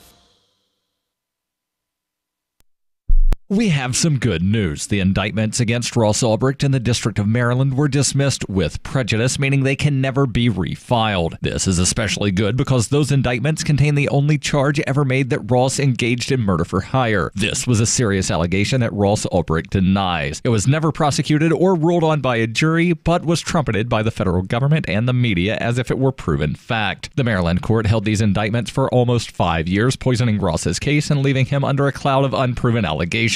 As explained in Ross's appeal to the Supreme Court, the fact that the judge used these allegations to give Ross a draconian sentence of double life without parole violated his Sixth Amendment right to a jury trial. Judges are required to issue sentences based on convictions decided by a jury, not unproven allegations never even charged at trial. Although this is a positive development, the dropped indictment will not set Ross free. Now, a presidential pardon is Ross's only hope of freedom. Sign the petition at freeross.org. freeross.org. What do you shop for that you could otherwise buy at Amazon? Pretty much everything, right? Amazon has competitive pricing and they deliver, and that's a big plus. If you could plan ahead in your shopping, would you be interested in saving up to 33%? There's a catch. You have to do your shopping in Bitcoin. But imagine those savings. It's like a huge raise. All you have to do is go to saveatpurse.com. We've saved thousands, and you can too. Plan ahead and save. Saveatpurse.com.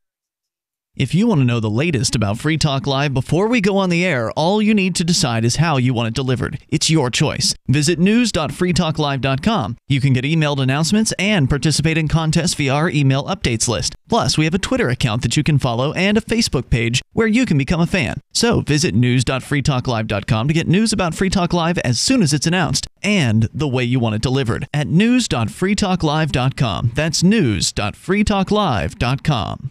Is spreading the message of liberty, cryptocurrency, and peace around the globe worth $2 per month to you? As you may already know, in addition to our internet feed, LRN.FM broadcasts on free-to-air satellite across North and Central America, as well as Sub-Saharan Africa. And we've been available on satellite for free 24/7 since 2010. The LRN.FM free-to-air satellite signal is reaching some of the most oppressive regimes in the world, and there's no doubt our ideas are making an impact. You can learn more about the channel's impact by watching the 3-minute video at fund.lrn.fm. If you'd like to help free minds globally with our ideas of liberty, cryptocurrency, and peace, you can donate as little as $2 per month via fund.lrn.fm. You can help us continue and expand our satellite broadcast to multiple continents. Visit fund.lrn.fm today, and thank you for your help. Don't forget to share the link on social media. That's fund.lrn.fm. What's up next? Visit the Liberty Radio Network program guide to find out at shows.lrn.fm. That's shows.lrn.fm.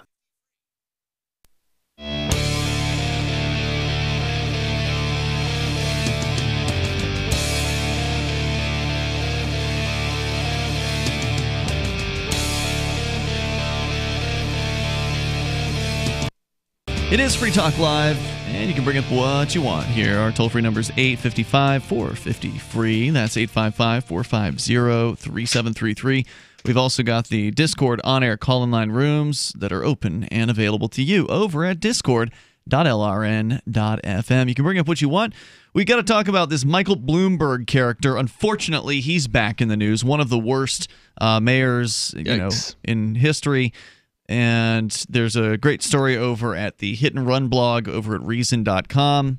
Headline, Michael Bloomberg says legalizing weed is, quote, perhaps the stupidest thing we've ever done. We can get into that. We'll, of course, take your calls and thoughts about whatever's on your mind. Let's go to those Discord call-in lines where we have Tux on the line in Nevada. Tux, you're on Free Talk Live.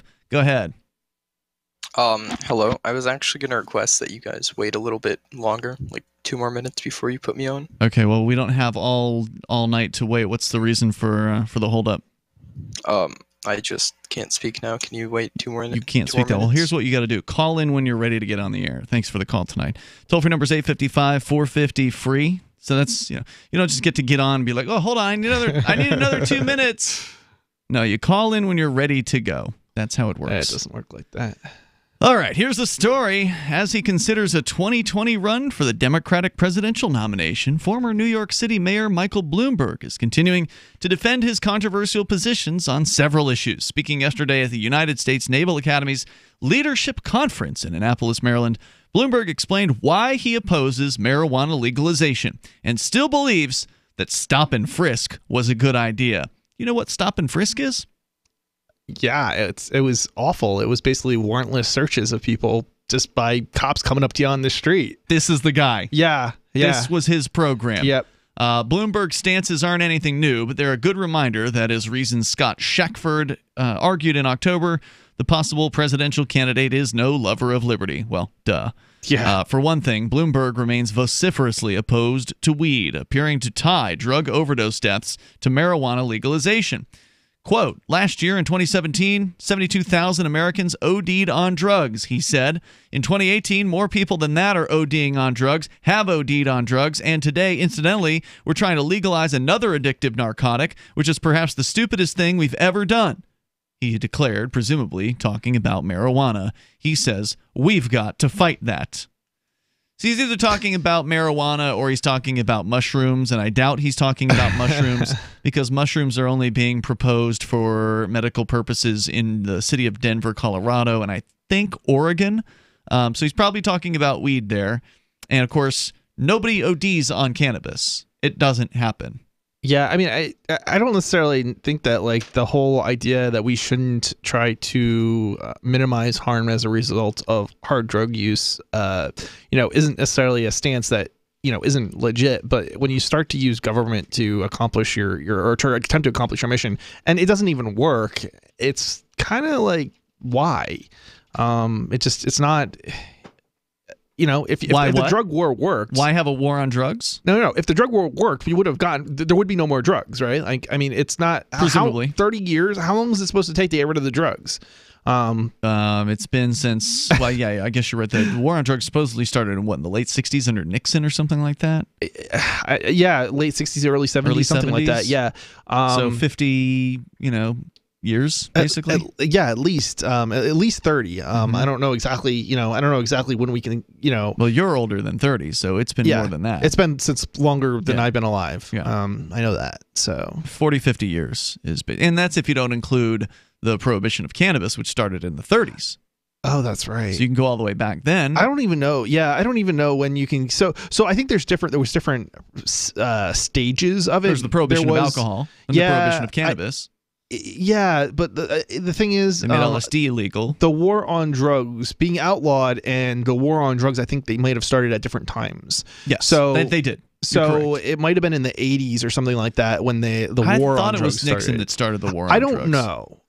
It was, or maybe it was intensified in the 80s. Reagan ramped it up. Yeah, there was the crackdown on crack cocaine in the 1980s. You're a bit older than me, so not much, but a bit. So, I was a kid in the 80s, but still, like, I know a lot about the war on drugs. It's one of my I was alive in the 80s too, but I was 4 years old in 1988. Right. So.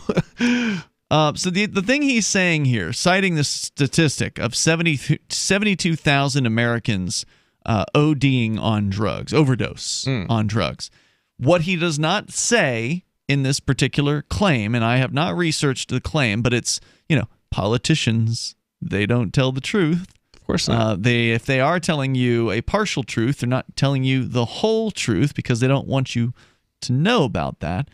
But I just did take a look here. New estimates, this from the New York Times, a record 72,000 overdose deaths in 2017. Let's see. I want to see if this is actually including prescription drugs. I suspect it does include prescription drugs, but it's not clear. So when he cites this number, does it have to do with illegal drugs or prescription drugs and illegal drugs? You know what I think when politicians start talking like this, what I'm thinking is who's paying them to say it? Who are they recruiting to fund their campaigns? And right off the bat, I can just tell. You're talking about the chief of police. I forget exactly the name of it, but it's like something like the chief of police society or something. Yep. Law enforcement organizations, basically.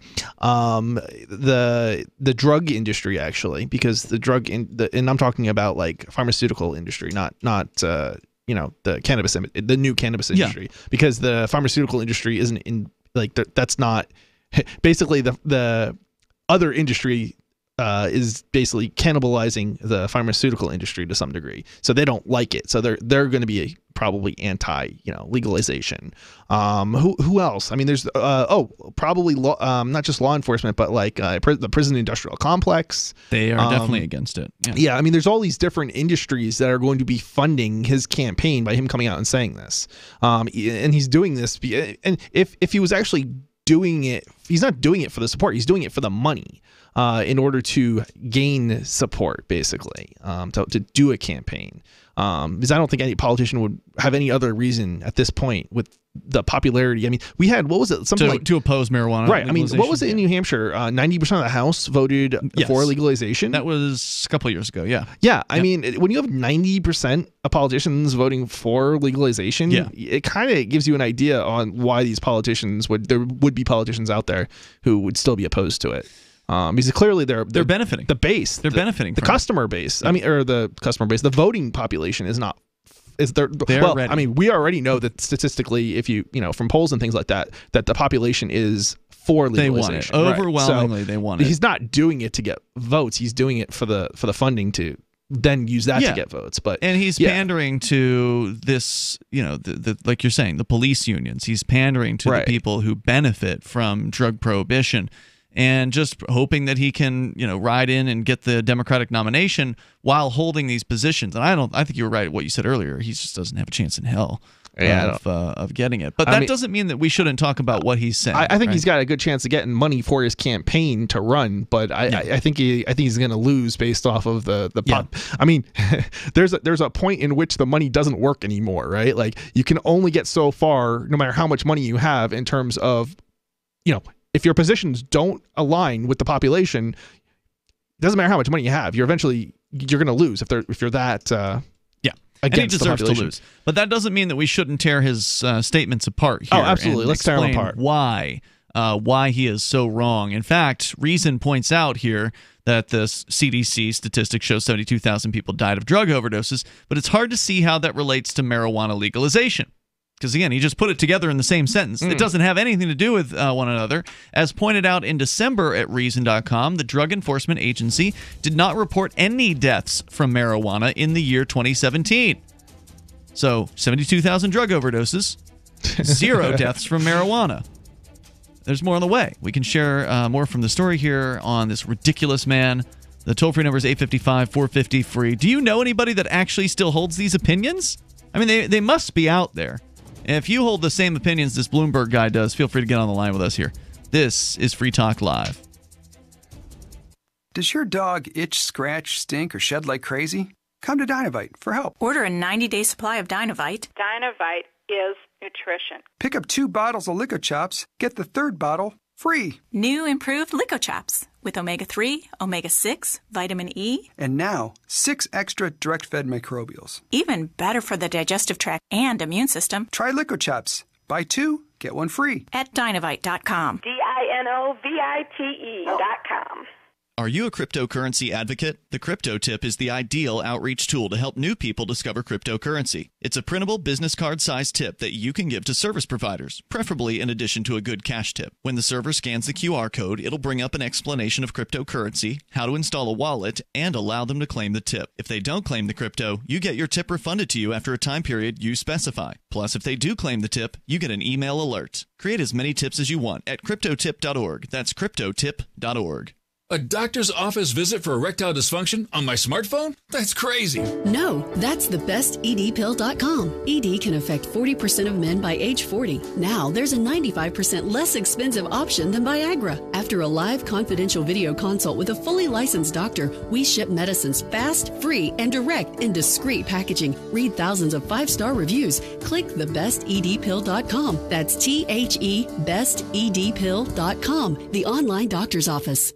Do the letters IRS give you anxiety? I'm Dan Pilla. I've defended people from the IRS for more than 40 years. My book, How to Get Tax Amnesty, created the tax resolution industry and is responsible for helping hundreds of thousands of people. It can help you too. If you're a non-filer or facing IRS enforcement right now, your case is unique. You need real help, not cookie-cutter advice. My clients get my personal attention. Buy my book at danpilla.com and get a free consultation directly with me. That's danpilla.com. Let's start solving your tax problem right now.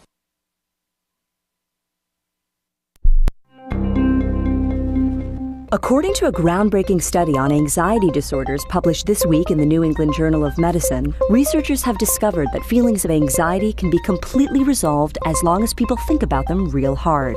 After studying subjects with mild to chronic anxiety disorders, we found that the best way to overcome mental stress is to isolate the root of the anxiety, analyze it from every possible angle, and then think about it nonstop until it completely disappears. Researchers worked with numerous subjects in the middle of high-stress scenarios and said the key to overcoming anxiety is to start by focusing on a minor problem, list everything that can go wrong in the worst-case scenario, and then repeat that list in your head 200 times. After anywhere between 3 to 6 hours of perpetually torturing yourself over things outside of your control, all feelings of anxiety will completely disappear, and you can finally enjoy the remainder of your day.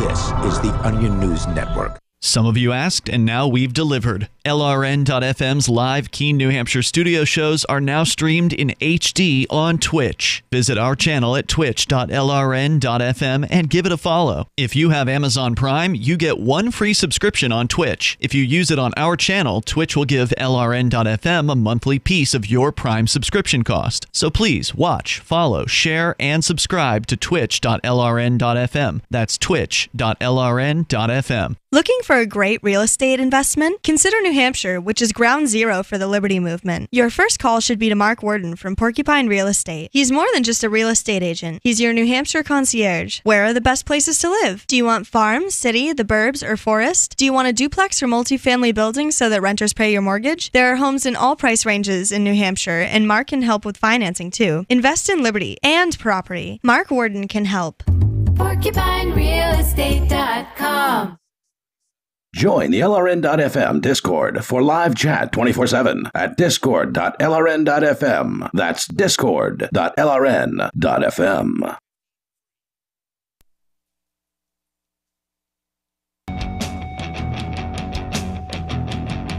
It's Free Talk Live. Dial toll free. Join us here. We're talking about this ridiculous character, former mayor of New York City, the one that created Stop and Frisk.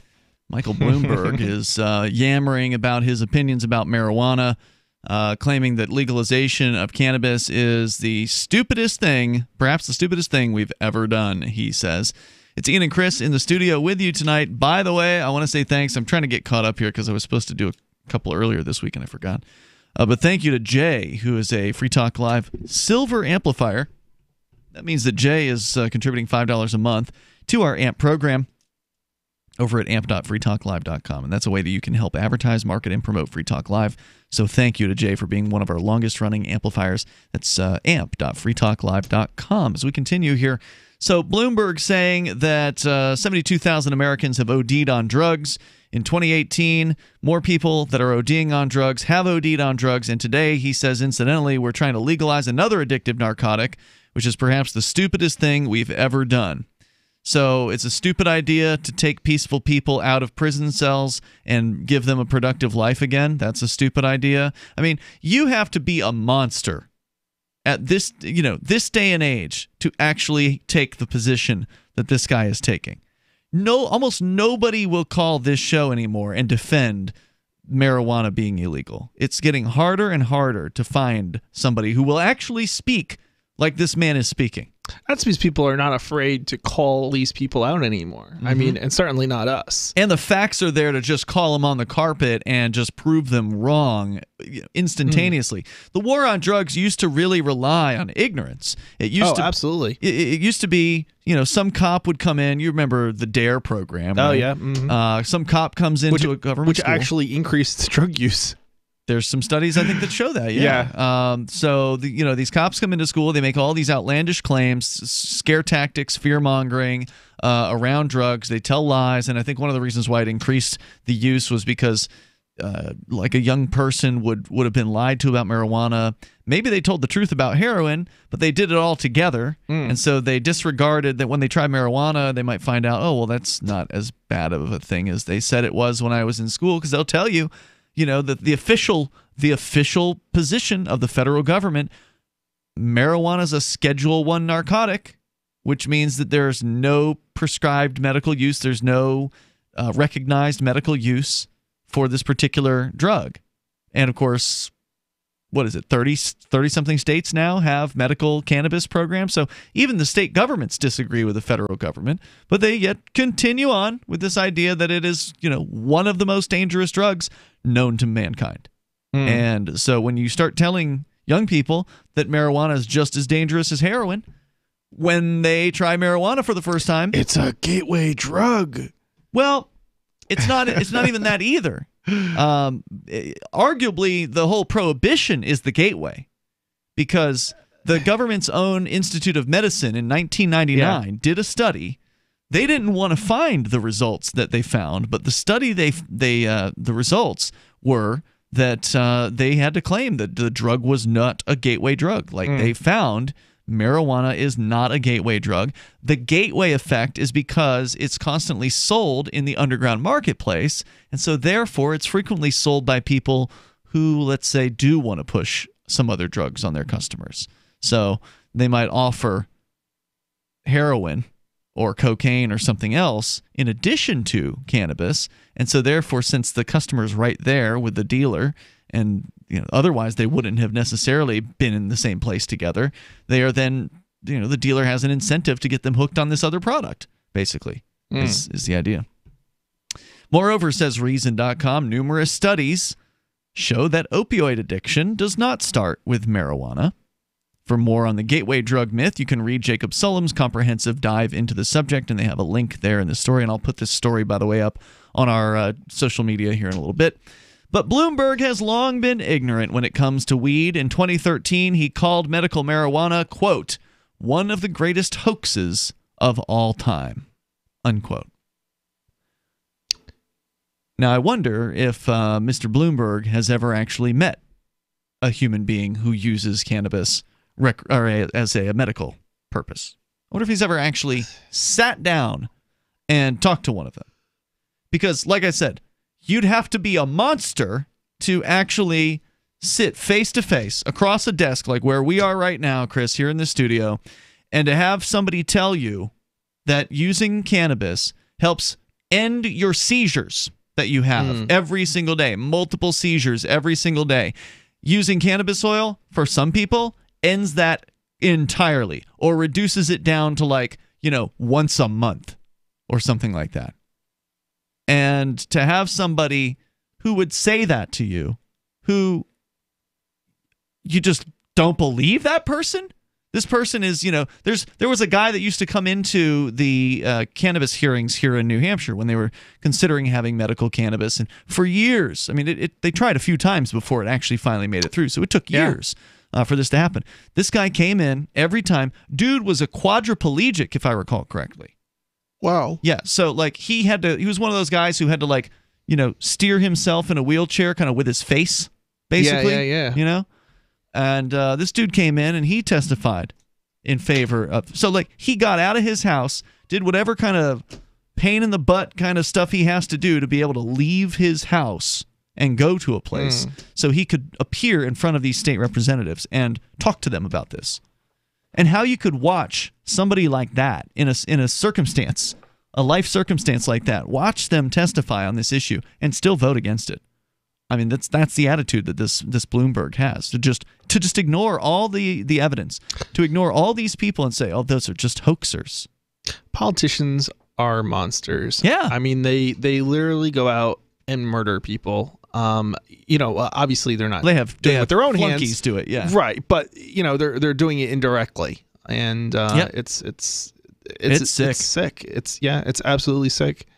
I remember seeing video of a woman who was using cannabis medicinally, and I forget exactly what her condition was, but it had some of those symptoms were verbal, like that she would stutter or that she had some sort of issue communicating.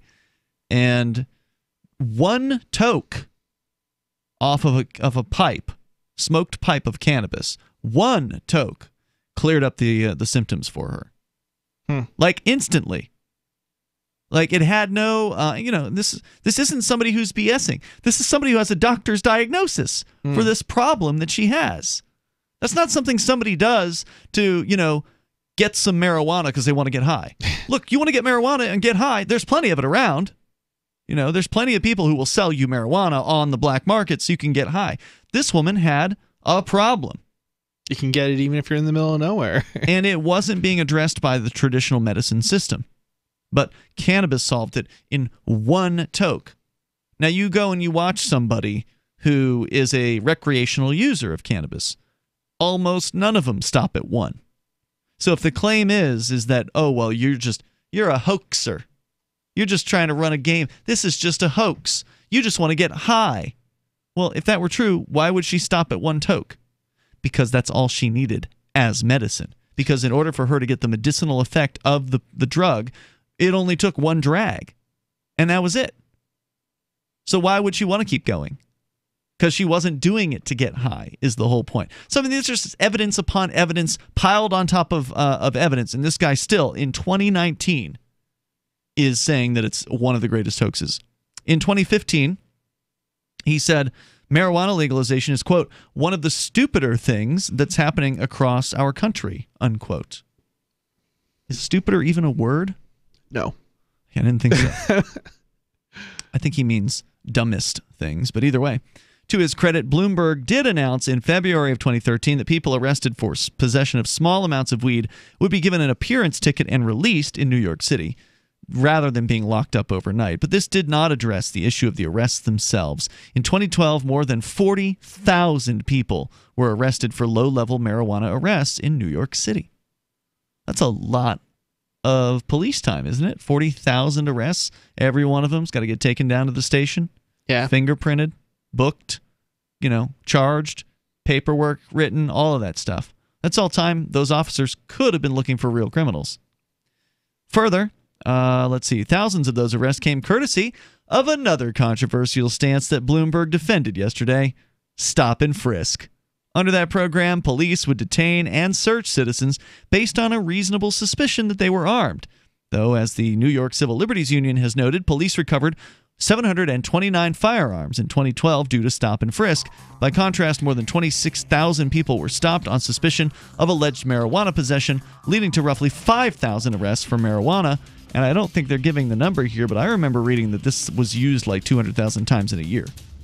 Wow. That's a number that sticks in my head from back when we were talking about this several years ago. So he's still in favor of good old stop and frisk, and we'll see what he has to say about that one coming up here in moments. Hour 3 is next. Normal blood pressure, naturally. How would that make you feel? I'm Don from New Mexico. January of 2000, I had a heart attack.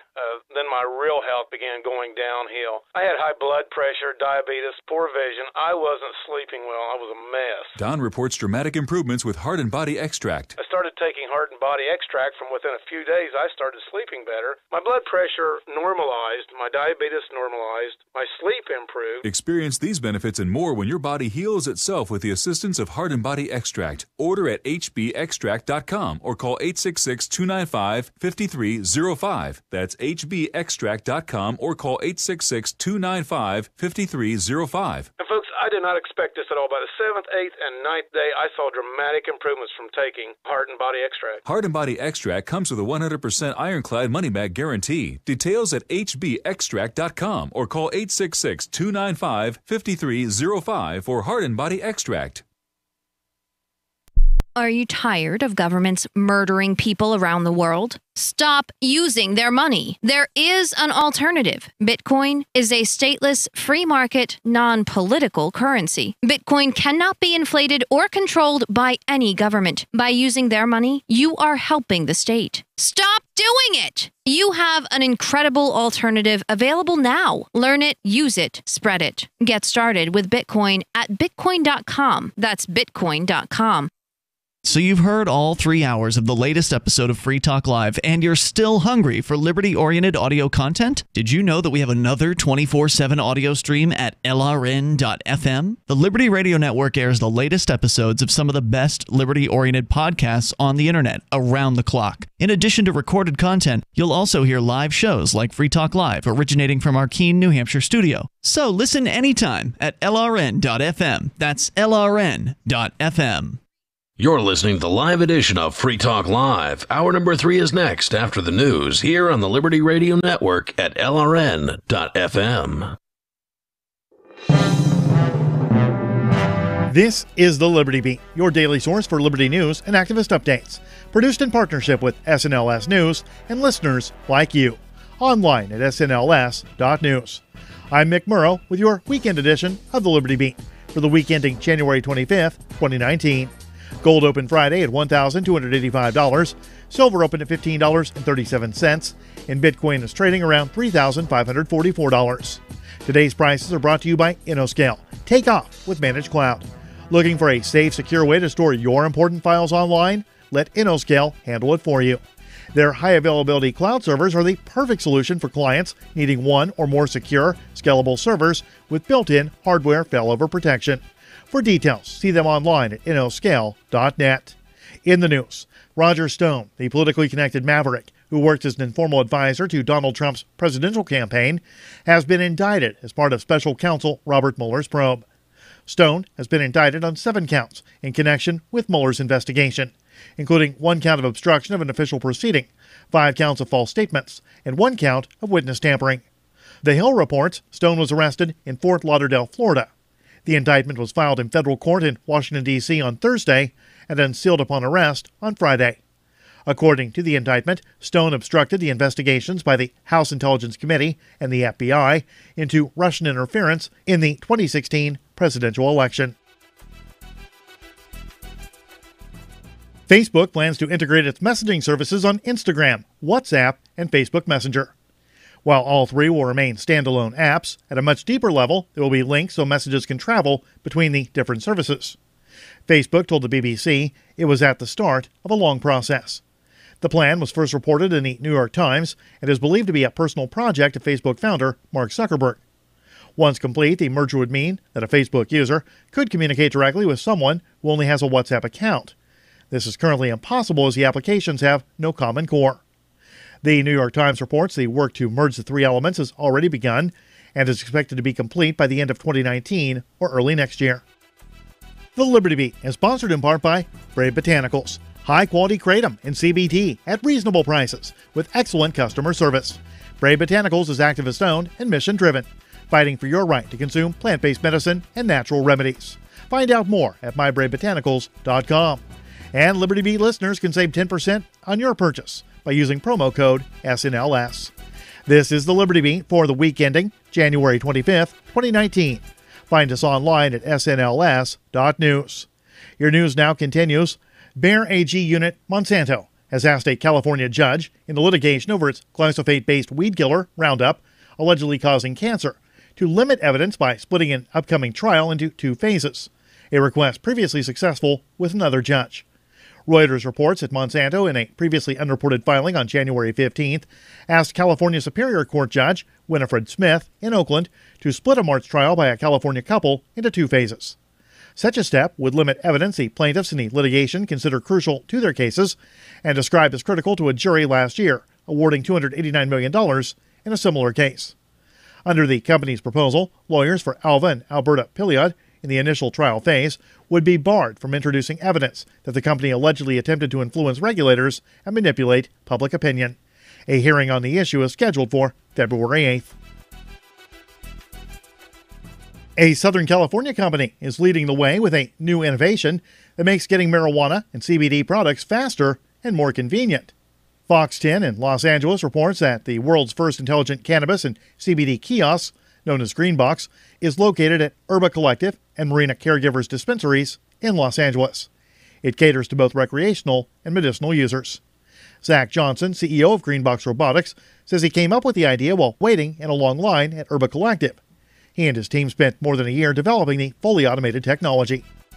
Support for the Liberty Beat comes from the Conscious Resistance Network, featuring videos, news reports, and articles from a spiritual anarchist perspective.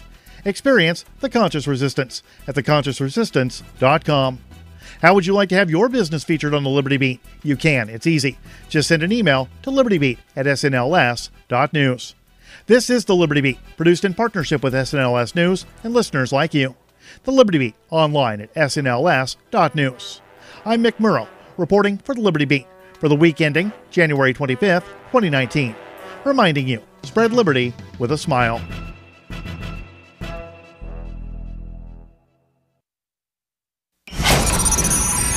Months after identifying the elusive Higgs boson particle, scientists at CERN in Geneva, Switzerland have announced that they've completely run out of things to do with their Large Hadron Collider.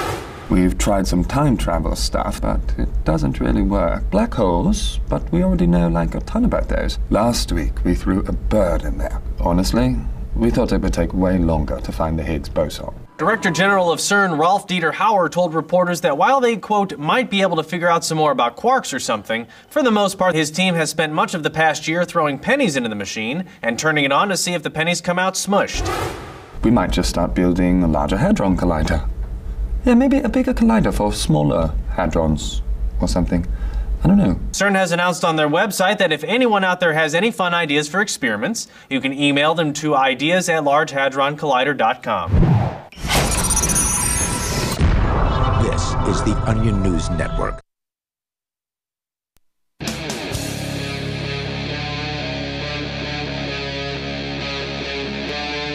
Free Talk Live.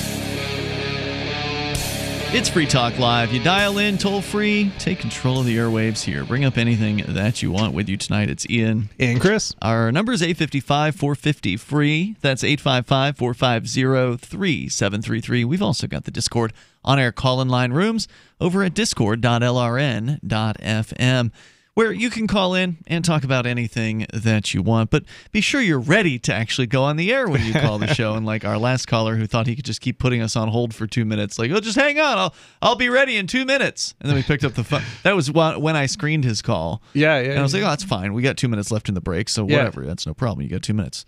And then when we picked him up and put him on the air, he says, oh, I need another 2 minutes. How much you want to bet if I were to have gone back to him, which I didn't do, because, sorry, dude, you're done. You blew it. But if I'd have gone back to him, how much you want to bet it would have been? I need 2 more minutes. Like, just to see how many times he could get away with saying the same thing over and over again. Would be kind of funny. Yeah, so the same dude's actually in our Discord server right now. Different than it was a little different. Some prank callers. Yeah. I didn't have to hit the dump button on him, so I'm happy about that. Yeah. The same dude is his name is Tux. He's in the Discord chat right now, accusing everyone of being baby boomers in the chat. It's pretty funny. So you can go to the Discord server anytime you want over at discord.lrn.fm. On the way, coming up here this hour, Chris, you've got a story which I've had in my show prep for a few days, several days maybe by now, but it's just one of those ones I've never gotten to. And since you've got it, it gives us a great excuse to do it. It's about the yellow jacket people, the protesters in France, and some of the good work that they've done. So we'll get into that coming up here in a moment. Very good work. Bloomberg, however, has been saying stupid crap, and the folks over at Reason have a good summary of it. First, he attacks marijuana legalization, calling it perhaps the stupidest thing we've ever done. He doesn't explain why that is. He kind of suggests that it has to do with overdoses, but no one's ever overdosed from marijuana. In fact, according to, let's see here, David Schmader, author of Weed, The User's Guide, you would need to consume 1,500 pounds of marijuana within 15 minutes in order to fatally overdose on it. How do you consume that quantity? You cannot. It's impossible. So the answer is you can't overdose on cannabis. The worst thing that's going to happen to you, most cases, is you'll want to go to sleep. If you take enough cannabis, you might get kind of tired. That's probably the worst case. Some people it can create anxiety because people's bodies are different. They respond differently. But most people, it's just going to get you high. You're going to have a little bit of, maybe you'll get the munchies, and then you're going to go to bed at some point. And that's it. And that's why millions of people use it safely, and millions of people use it every single day all around the world, and, they're fine. They're still productive folks. So let's talk about Stop and Frisk. This was the program that he created as the mayor of New York City, but it wasn't just New York City that ended up doing Stop and Frisk. It was cities like, I think, Philadelphia had it as well. I think I heard D.C. had some sort of version of it, but it was focused mostly on the news stories, at least about it. Were focused mostly on New York City. And they point out here, here's the quote. This is what he said in his recent speech. "We focused on helping kids from going through the correctional system where they just came out worse than they came in. Kids who walked around looking like they might have a gun." What does that look like? What does it look like when you might have a gun? Is it a certain walk that you have? How do you identify whether somebody might have a gun by how they look? Color of their skin. Yeah. There's a good chance that's how they were judging. That's what New Jersey was doing. Yep. They were pulling over black people, basically. Yep. And I forget what the exact statistics are, but the ACLU actually went in and they proved it in court after, really significant. It totally had to change everything about New Jersey, the police, state police. Kids who walked around looking like they might have a gun, remove the gun from their pockets and stop it. And the result of that was, over the years, the murder rate in New York City went from 650 a year to 300 a year when I left, he said. Now, according to Reason, his argument is flawed. As Jacob Sullum noted, in September, crime in New York actually started declining in the 1990s, and that while the decline continued, while Stop and Frisk was in full effect, the homicide rate still went down by 43% between 2011 and 2017 as the program was being phased out. Yeah, if I'm not mistaken, it had something to do with like a correlation between prosperity in New York, because New York actually was in like the 70s and maybe 80s was actually doing really, really badly economically. There was a lot of crime then too, right? Yeah, there was. Yeah. And in the 90s, certainly things were going up and up for New York. So you mean economically, again. So it would, and this is what we were saying earlier, where poorer people are more likely to commit crimes. Yeah, so it wasn't the stop, and it's not likely to be anything to do with Stop and Frisk. No, and in fact, what they're saying here was after they started to get rid of Stop and Frisk, over the years where they got rid of it, the homicide rate still kept going down. Yeah, because the economy was still doing well in New York and going up. Stop and Frisk was also unconstitutional. Police shouldn't be able to stop people without probable cause.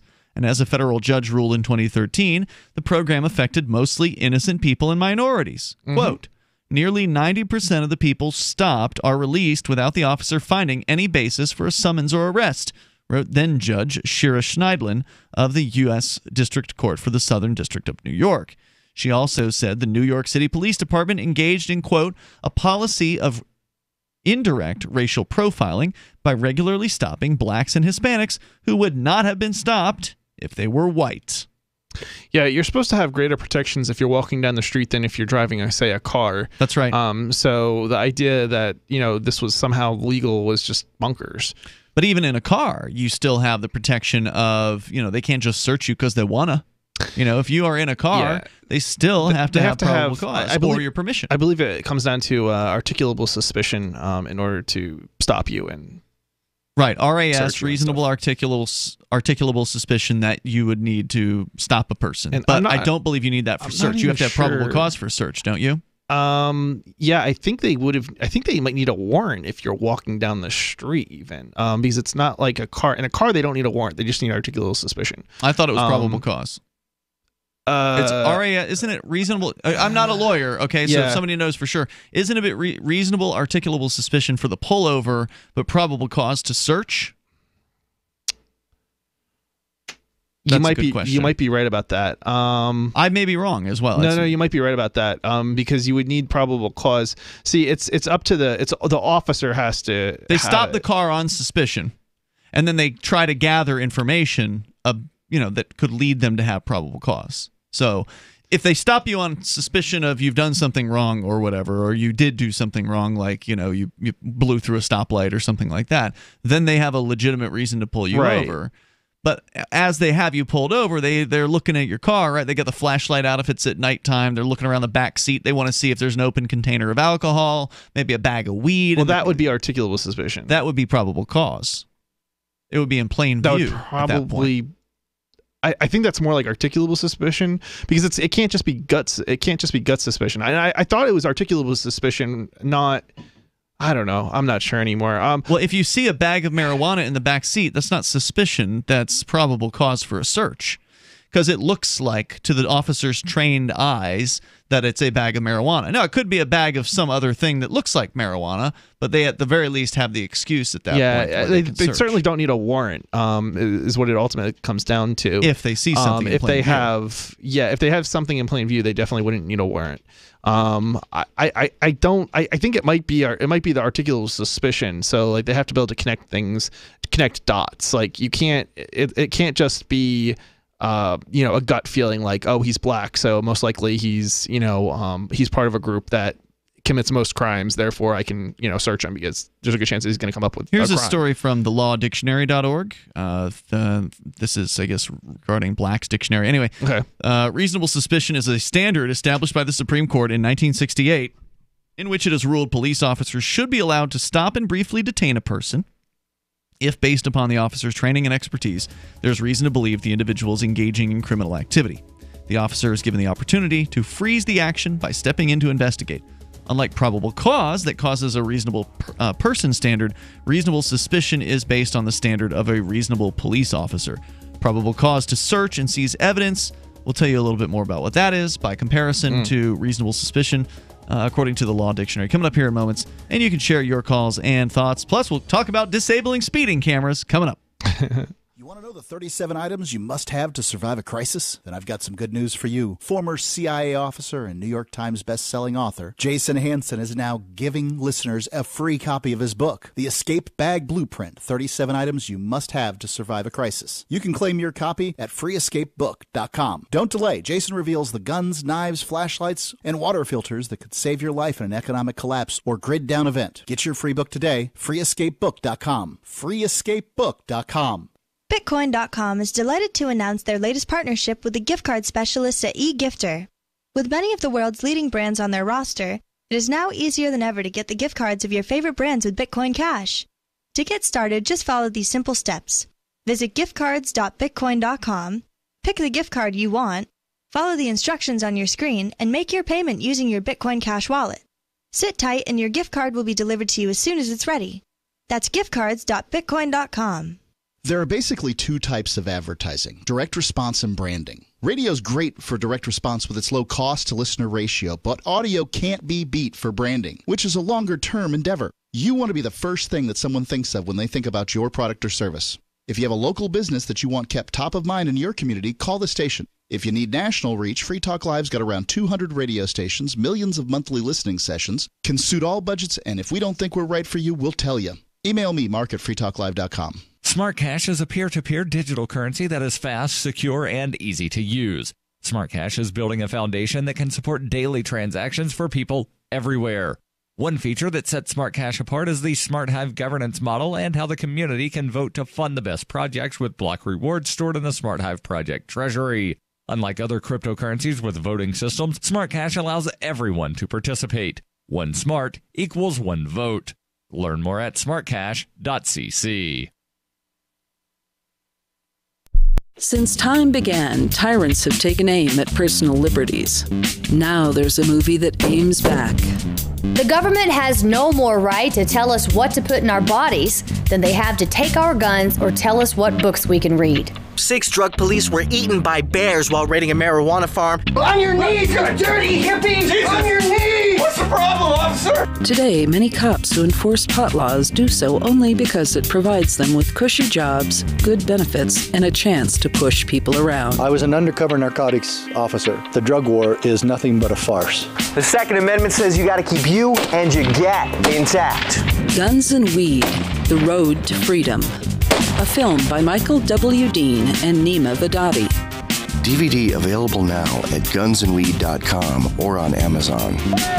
That's gunsandweed.com. Makes the perfect gift. Remember, that's gunsandweed.com. LRN.FM is proud to announce our official listening apps for Android and iOS devices. Now you can easily tune into our streams anywhere, anytime on your smartphone or tablet. Just visit apps.lrn.fm or search for LRN.FM in the Android or Apple app stores. Please download, rate us 5 stars, then share the link on your social media, and let your friends and family know how you're listening to LRN.FM. Download it now, free at apps.lrn.fm. I love My Magic Mud. I drink a lot of coffee. I had stains on my teeth. Then I found My Magic Mud, and I was told it would remove stains. So I paid attention when I brushed the first time. My Magic Mud is black tooth powder, and the difference it made in my teeth in one application was noticeable. With 4, my teeth were as white as you normal folks out there. Please go to mymagicmud.com and buy a jar. There's 150 applications for $25. You can use Bitcoin, mymagicmud.com. You're listening to the best liberty-oriented audio streamed around the clock, on the air, and online. This is the Liberty Radio Network at LRN.FM.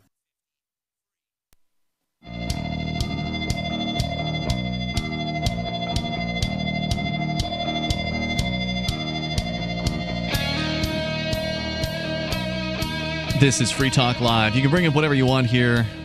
Toll-free number is 855-450-FREE. Nothing like two cop block supporters arguing over what the difference is between reasonable suspicion or reasonable articulable suspicion and probable cause. Forgive me, guys. I haven't really looked at this the specific cases that are in regards to articulable suspicion since in the 1990s. So it's been a little while. And my recollection was correct on this. Yeah. They need to have probable cause in order to conduct a search, or they have to get your permission.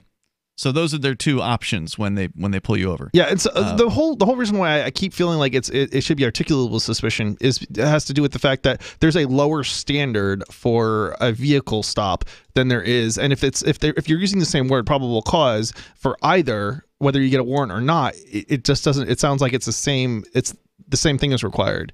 I'm not sure I understood what you just said.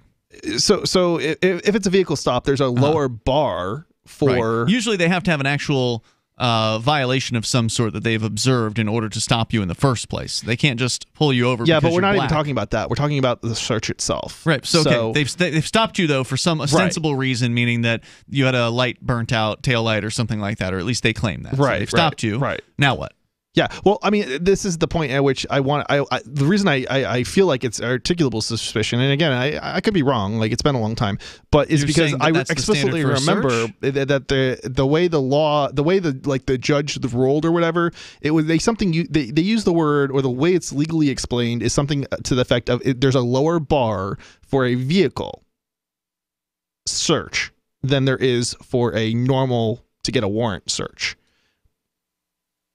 I'm not sure about that because, well, first of all, there would be a difference between getting a warrant and just having probable cause to search. So yes, probable cause would be I would say probably a lower bar than whatever they would have to show to a judge in order to get a warrant to search somebody's home or business or something. Well, wait a minute. Isn't it?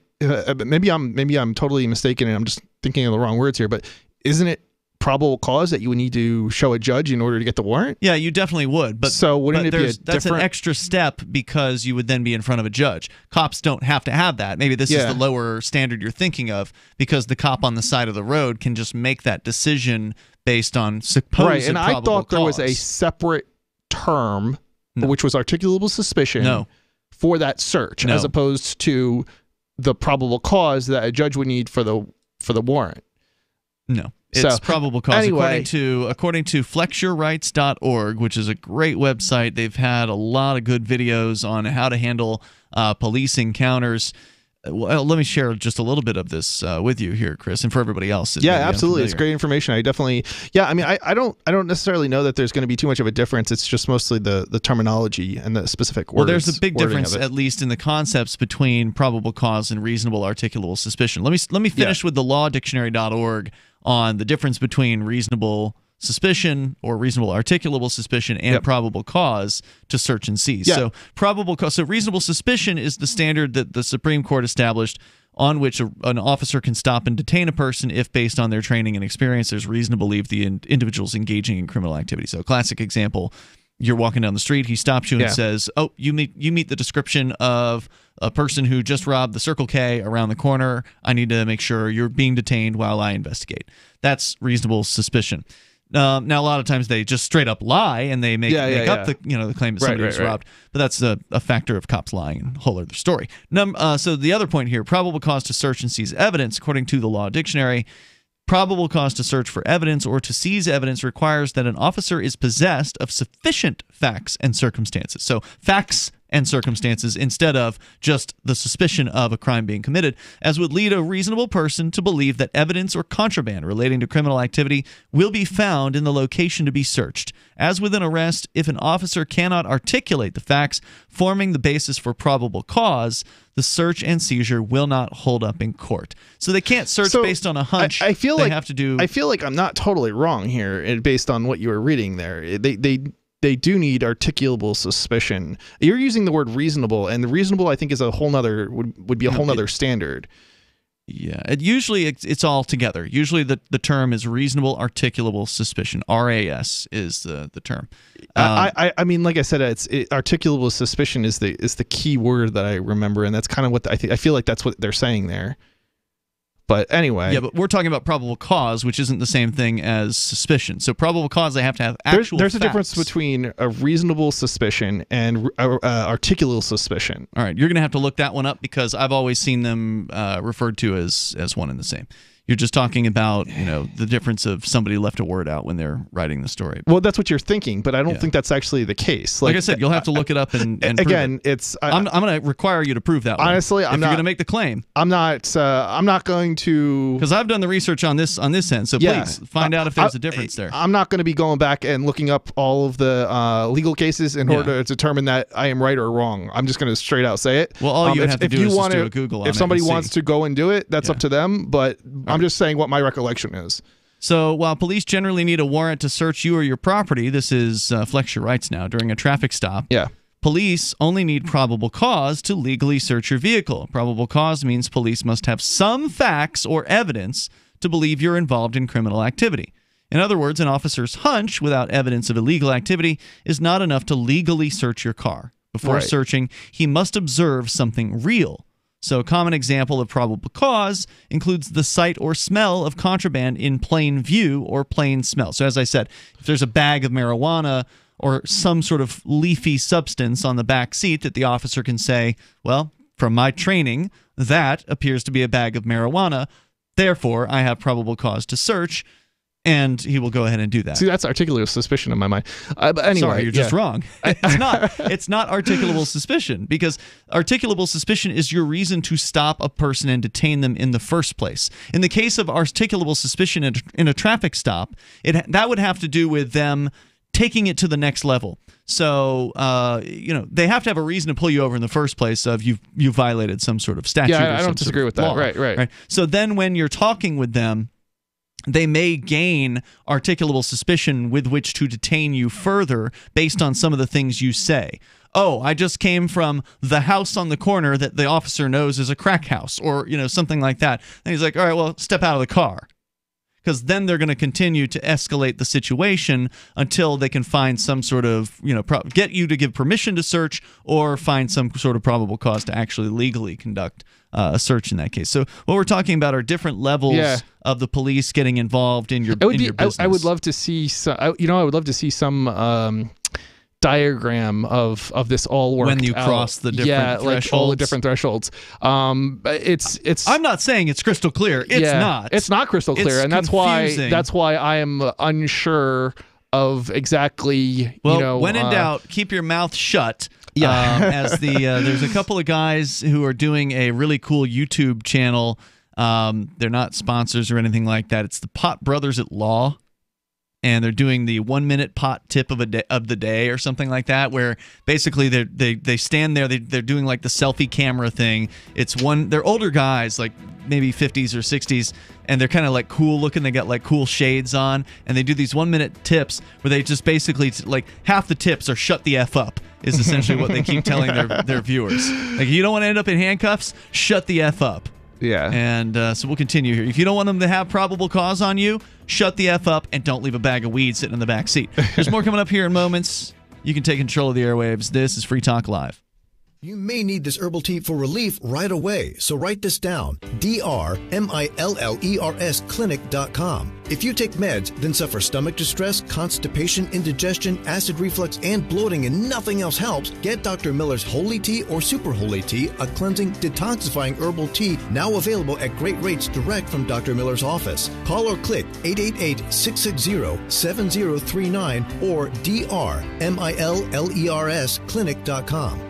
Most of you know that heart disease is the #1 silent killer in the U.S. What if I told you for just $54.95 a month you could fight against heart disease naturally? At Heart and Body Extract, we've been helping thousands of people get back to a healthier heart. Don't just take my word for it. Check out all of the success stories at hbextract.com, or to order, call 866-295-5305. That's 866-295-5305. hbextract.com. Don't risk it when you can take charge of it. Hey guys, Mark Claire here, lionsofliberty.com, where we strive to advance the ideas of liberty daily. We bring you the Morning Roar. That's right, every Monday to Friday we'll have a brand new edition of the Morning Roar, where we provide a roundup of some news stories that you may not find in the mainstream media or even in your typical social media newsfeed. We find stories that relate to the ideas of liberty and provide you with our liberty perspective on them. Every Monday, we have our longest-running feature, Mondays with Murray, named after the great libertarian Murray Rothbard, where we'll examine an article or an excerpt from his works and help convey his view, along with our little spin as well. We wrap it all up every Friday with Felony Friday, where our own John Odermatt goes out and takes a look at some sort of felony. There's felonies committed every day, you know, whether it's a felony committed by the police, a politician, or even an average citizen. You can find all of this and so much more over at lionsofliberty.com. Advancing the ideas of liberty daily. So you've signed the Shire Society Declaration and are planning your move to New Hampshire to be around more liberty-oriented people. Next, sign up for the Shire Society Forum at forum.shiresociety.com. There are a bunch of people there who are already in the Shire, and they want to meet you. If you're already in the Shire physically, you should also come by the forums. Remember, not everyone uses Facebook. New people are signing up for the Shire Society Forum every month, so drop in and say hello at forum.shiresociety.com. There are lots of ways to listen to Free Talk Live. Our podcast has been around since podcasts began, and now the FTL feed is loaded with content besides our full show archives. Did you know that we make it easy for you to customize your podcast subscriptions? We have different feeds, one that includes only our full shows, one with just the Daily Digest, and one with just the Edgington Post. You decide what you listen to. It's quick and easy to customize your feeds at feeds.freetalklive.com. That's feeds.freetalklive.com. Why did you move to the Shire? I moved here to the Shire because there's other people around who take liberty just as seriously as I do. I moved to the Shire because I saw videos of people challenging authority and thought that I could get support myself. It called to me, like, do this, right now. I wanted to be around people like me who got it, and once I got here, I knew there was nowhere else that I wanted to be. I've always wanted to change the world, so I moved to the Shire to join people who were actually working towards doing the same thing.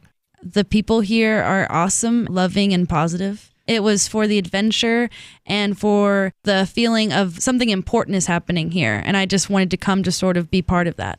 Visit shiresociety.com to read and sign the Shire Society Declaration and learn the reasons why, if you love liberty, you should immigrate to the Shire. Plus, connect with others via the forum at shiresociety.com. That's shiresociety.com. Do you love Twitter? Make sure you favorite the LRN.FM Twitter account so you can receive our tweets at twitter.lrn.fm. That's twitter.lrn.fm.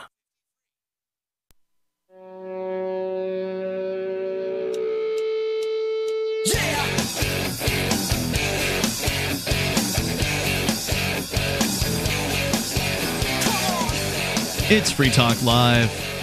Well, we're learning things over again that we already learned here in the past at some point, but we got fuzzy on. So I'm glad we're having the conversation, Chris, because you were remembering a court case and you thought there was a difference between reasonable suspicion and reasonable articulable suspicion or articulable the whole suspicion. Reasonable articulable suspicion thing is, I think, not the way it was phrased in the vehicle, the vehicle case that resulted in basically defining what they can and cannot do. I feel like the words were articulable suspicion, and whatever, it doesn't matter. And it all did have to do with reasonable and such, but it was not reasonable articulable suspicion. It was not reasonable suspicion. But one of the things that was important was that it was not just reasonable suspicion. It had to be articulable. That's correct. That's what reasonable suspicion is defined as. Now, if you look it up on Wikipedia or any other law, website, they're going to tell you that reasonable suspicion has to be articulated. The officer has to be able to say what their suspicion is and what it is based on. It's not just, I felt that kid might have a gun.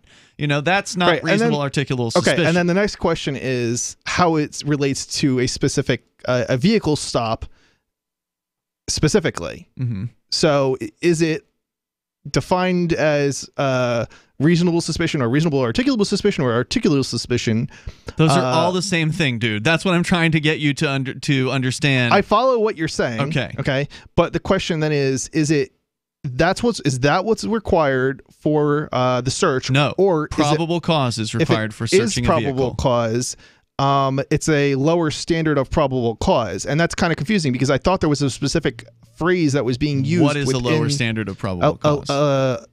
Well, that's what I thought was the articulable suspicion. No, they're two completely different. One leads to the next. So reasonable suspicion is the thing you have to have in order to conduct an investigation that you then use to, if you find something in that investigation that is a fact, that you can then point to that fact and say, here's my probable cause to conduct a search. But that's the difference. Generally, a cop doesn't need any...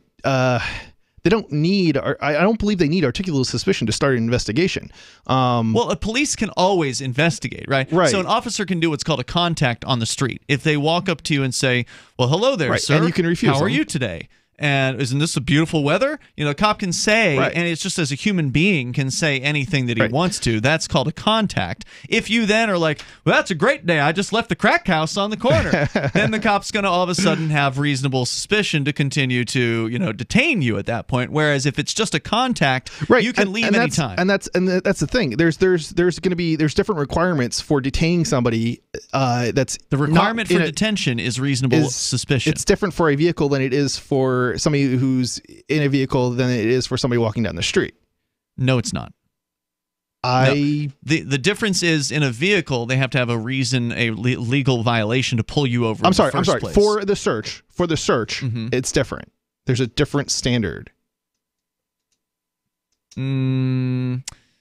Now look, I'm not an attorney, but when you're on the street, so I don't want this to be conceived as legal advice.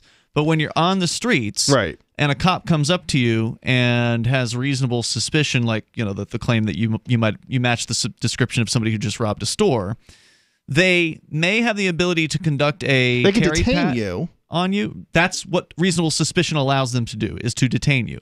If they don't have reasonable suspicion, they cannot detain you.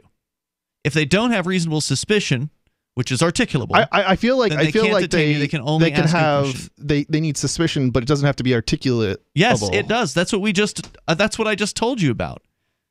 Reasonable suspicion has to be articulable. Okay, that's the definition of it. When you go and you look it up, that's what it is. So that's why the term has been used, reasonable articulate. They started adding it in there, but the actual saying is reasonable. The original. If you look it up on Wikipedia, there's an article about reasonable suspicion, and it tells you that you have to be able to articulate the things that make you suspicious that a crime is being committed.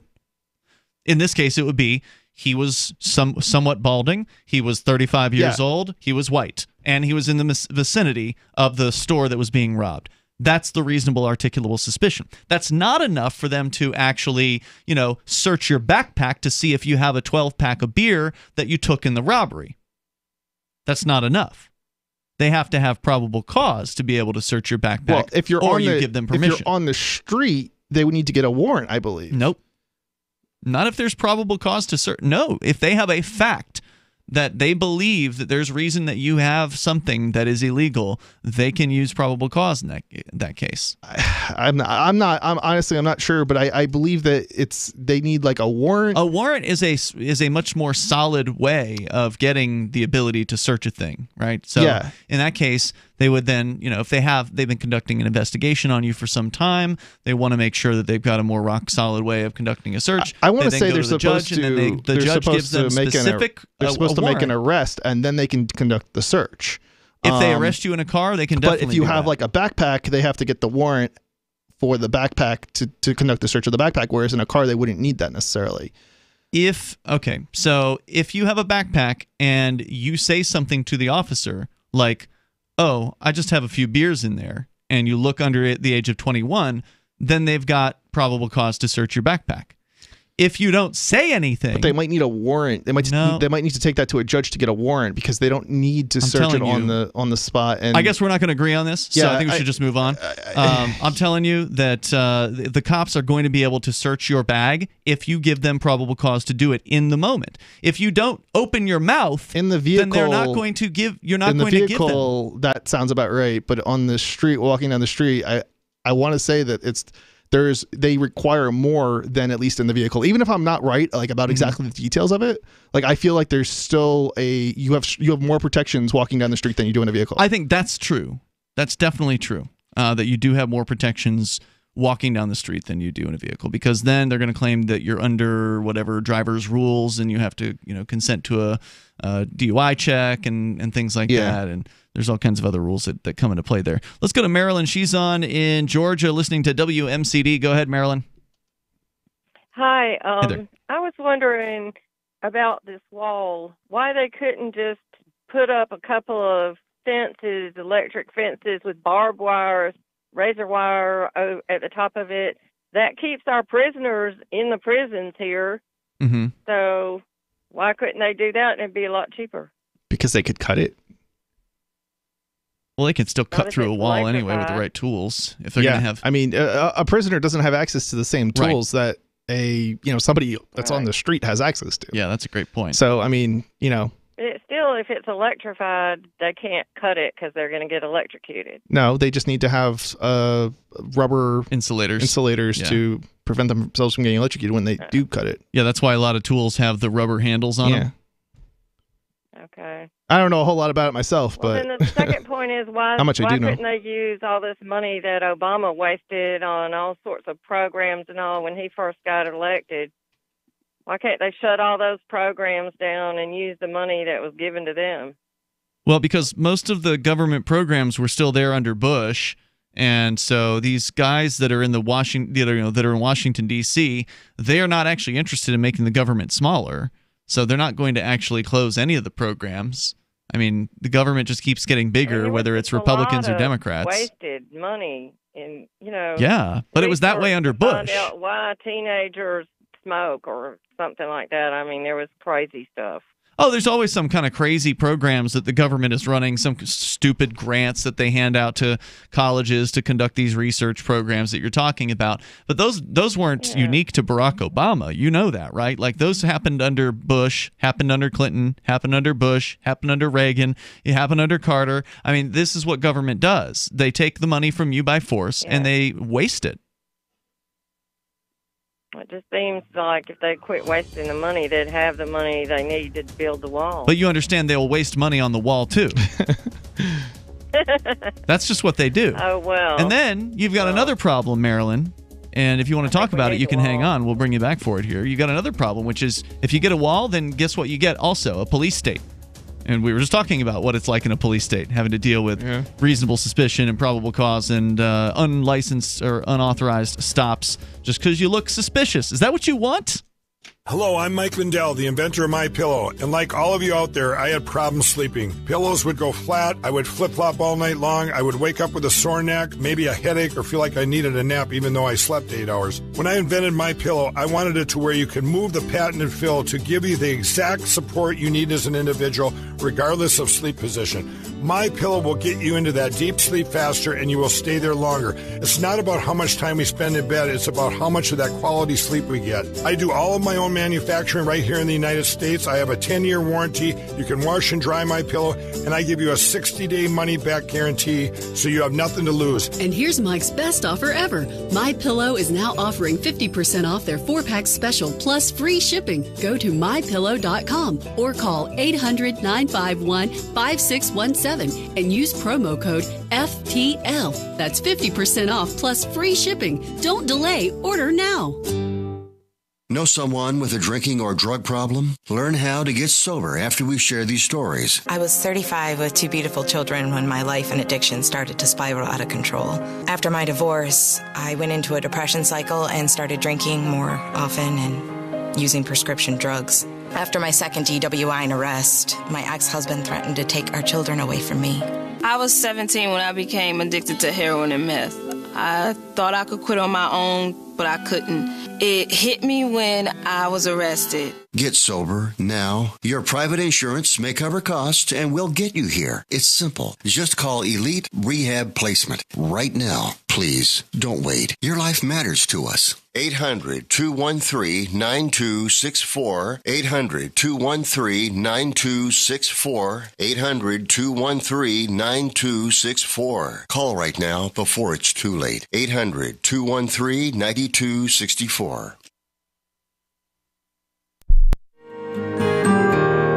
So the protection of life, liberty, and property is what the Free State Project is all about. But it's an effort to move 20,000 people who understand. It's about demonstrating to the entire country that, yeah, we can have a free market, a truly free market. Making it just a freer, great place to live. It's the world's largest voluntarist libertarian community, and it's only getting bigger. That's amazing, to be able to move to a place where other people passionately believe in being free and independent. What the Free State Project is managing to do, though, is to put their money where their mouth is. Physically getting up across the country and saying, let's go someplace and let's demonstrate the power of these ideas. There's a lot of kind of philosophy that surrounds liberty. There's a lot of thinking about it and talking about it. But here in New Hampshire, people are doing it. 101 Reasons Liberty Lives in New Hampshire, a documentary by Free State Project early movers. Watch it free at 101reasonsfilm.com. 101reasonsfilm.com. LRN.FM now has a Discord. Discord is a free text and voice chat platform, and we now have our own server with a bunch of channels at discord.lrn.fm. You can join other listeners as they chat about various things during our live shows, or anytime, day or night. Discord software is available cross-platform, so you can have it on whatever device you want and take your chats anywhere. Join our Discord at discord.lrn.fm. That's discord.lrn.fm. The new 4th edition of Healing Our World, The Compassion of Libertarianism, will take your understanding of liberty to a deeper level and has over 1,300 updated references, new cartoons, and a foreword by Dr. Ron Paul. With discounts for multiple book purchases, the 4th edition of Healing Our World is a great gift for the liberals, pragmatists, environmentalists, and Christians in your life who think libertarianism is cold-hearted. Get yours today at healing.freetalklive.com and use promo code FTL for a $5 discount.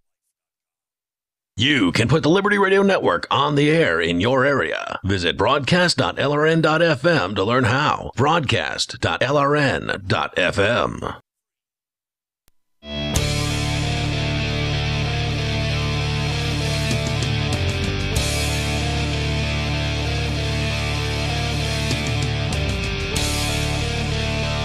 This is Free Talk Live. Moments remain here. Enough time for you. If you want to jump in right now, our toll-free number is 855-450. Free like freedom. That's 855-450-3733. We've also got the Discord on-air call-in line rooms over at discord.lrn.fm. Whether you want to talk about amateur law, which is basically all we are here in the studio. The two of us are not attorneys. And so, don't take any of this as legal advice. Do your own research. But generally, I would recommend that you not talk to the police. If you want to avoid giving them reasonable suspicion, or if you want to avoid giving them probable cause, whatever the differences are between the two, you're usually the one who gives those things to the officer. It's usually through your words that those things are created. So best to keep your mouth shut in order to protect yourself and others from unnecessary arrest and search and seizure. By the way, if they are searching you, hopefully you have a passcode on your phone, because otherwise they might be able to get in and find some of your cryptocurrency, like Smart Cash. Whereas if you have Smart Cash, again, any cryptocurrency wallet, best to have a passcode on your phone to keep people out of it. But it's a peer-to-peer digital currency, and it's fast, secure, and easy to use. Smart Cash is building a foundation that can support daily transactions for people everywhere. Now, Smart Cash, there's a lot of cryptocurrencies out there. There's a lot of competition to Smart Cash. What does it make that makes Smart Cash special? Well, one, they've got their Smart Hive governance model that allows everyone to participate. So if you have one smart, you've got one vote. You don't have to get to some arbitrary large number of smart before you're going to be able to have some influence over the smart voting process. You can start right away as soon as you get your first smart. And you do have to have the official Smart Cash wallet in order to cast the votes, although I think you can also do it from their website. So check that out at smartcash.cc. Plus, there's Smart Rewards, which rewards you for holding on to your smart. So I actually just got my Smart Rewards just the other day. It's getting towards the end of the month, and that's about the time when they start doing the Smart Rewards. You have to hold at least 1,000 smart for 1 month and cannot make any outgoing transactions during that time. You also have to control the private keys of the wallet in which you're holding the 1,000 smart. So learn more at smartcash.cc. That's smartcash.cc. As we continue here, Marilyn is on the line in Georgia listening to WMCD FM. Now, Marilyn, you called in about the wall. It sounds like you're very concerned. It sounds like you're somebody who supports the wall. And I want to ask you, have you thought about all of the consequences of having this thing? I don't know what the consequences would be other than protecting America from the illegal aliens, because they continue coming in. And what if you ever want to get out? What if things go so bad in the United States that you want to actually leave, but then there's a pesky wall in the way? Wouldn't that be kind of annoying? Well, I doubt I'd be going to Mexico. I'd probably get on a boat and go somewhere like South Africa or something. Okay. Costa Rica, or Yeah. So there's lots of ways to leave. There are, but it may not be as easy as you think it is. I mean, if you're leaving through an authorized port, then there's probably going to be men with guns hanging around wanting to see exactly what boat you're getting on and why. Why do you think that it's going to be a police state just because we have? Because it already is. The illegals out. Because it already is a police state. They already have internal checkpoints inside the United States. Did you know that? No. Do you know what that is? Do you know what an internal checkpoint is? No, what is it? So it's a checkpoint, which some of them are mobile, so they'll move them around to different places. Others are permanent installations. They happen usually within 100 miles of the border. So what it is where you're driving along, let's say, one of the interstates or state roads or somewhere there in Georgia, and then all of a sudden the traffic comes to a standstill because you're approaching one of these checkpoints where they're asking every single person that they stop. They're stopping everybody that goes through, and they're asking them a question about what is your citizenship. Are you a U.S. citizen? Is the question they're asking. Does that bother you? It's never happened to me. Just because it hasn't happened, do you think it would bother you if it did happen? No, I mean... No? And what happens if they... I mean, I'm an American citizen. I have a birth certificate, And what happens if they started ticketing you for, I don't know, other crimes that you supposedly, committed? Expired registration? Expired registration, or your car is, the wheels and the air in your tires are not quite sufficient and your car is a little bit too low to the ground, or, I don't know, any number of other things. Right? No, it is. Well, it depends on where. It is. Well, yeah, certainly. It is in certain jurisdictions, at least. How would you feel about that if that happened to you? Yeah, I wouldn't like that. You wouldn't like that. Well, the good news is at the internal checkpoints, they're not doing what you're talking about yet, Chris, because the federal government can't write a ticket for a Georgia motor vehicle violation at this point. That's true. But that's certainly something they could do eventually. They're doing it with DUI, though. DUIs, sure. I've seen it happen with DUIs. That'll happen, I think. Yeah. Or they'll call in the locals to I've seen them with their stick measuring between There's a lot the of cars even. corruption in the bumper police in the department ground. and the sheriff's department. A lot already. There's a lot of corruption in the sheriff's department? And No question about that. I mean, all over the place. Right. So why over would the you place. trust these There's people with your freedoms? I mean, because, look, if you actually value freedom, in my opinion, you shouldn't support checkpoints. Because even if all they're asking you is one question and you feel like it's no big deal because you're an American, shouldn't Americans actually be standing up for their rights rather than just bending over for the police and doing everything they're told? Sure. Yeah. So maybe you need to rethink this thing here, because if you have a wall, then you're just one more step closer to even more internal checkpoints. Because you know that if you have a wall, it's not going to stop people from coming in, right? You know that, right? Right. Well, apparently Trump doesn't know that if he's wanting to Trump build a doesn't wall. care. He wants to build a wall because it's symbolic. He wants to build a wall because he can then point to it and say, look, I did what I promised I would do, re-elect me. All Trump cares about is Trump. He's not doing it for you. And by the way, Trump's no different from Obama or Bush or any of the other presidents. All they care about is themselves and aggregating more power to themselves and their buddies and punishing their enemies and rewarding their friends. And if people get themselves a police state and they cheer it on, it's going to be a real bad scene. And I would caution you, because go look it up. Go look up internal checkpoints when you get a chance. When you get on the internet, go look up internal checkpoints. You'll find some pretty outrageous videos where there was that guy they pulled through his car window because he refused to answer their question. Just smashed his window and pulled him right through it. Mm-hmm. That seems like pretty excessive, doesn't it? Extreme, yeah. Yeah. So that's not what we want. We don't want to have a police state. It's not just one person. They do that actually pretty regularly. Yeah, no, that's happened more than once. Yeah. No, we don't. Marilyn, thanks for the call tonight. I hope that we've given you something to think about, and I appreciate the call. See, here's the thing, and thank you again. Whether you believe in immigration rules and that you got to follow the legal structure and do the legal thing, whatever it is you believe there, the more complicated it is, the more people are going to want to go around it. And right now, it's a complicated system. It's hard to go through immigration.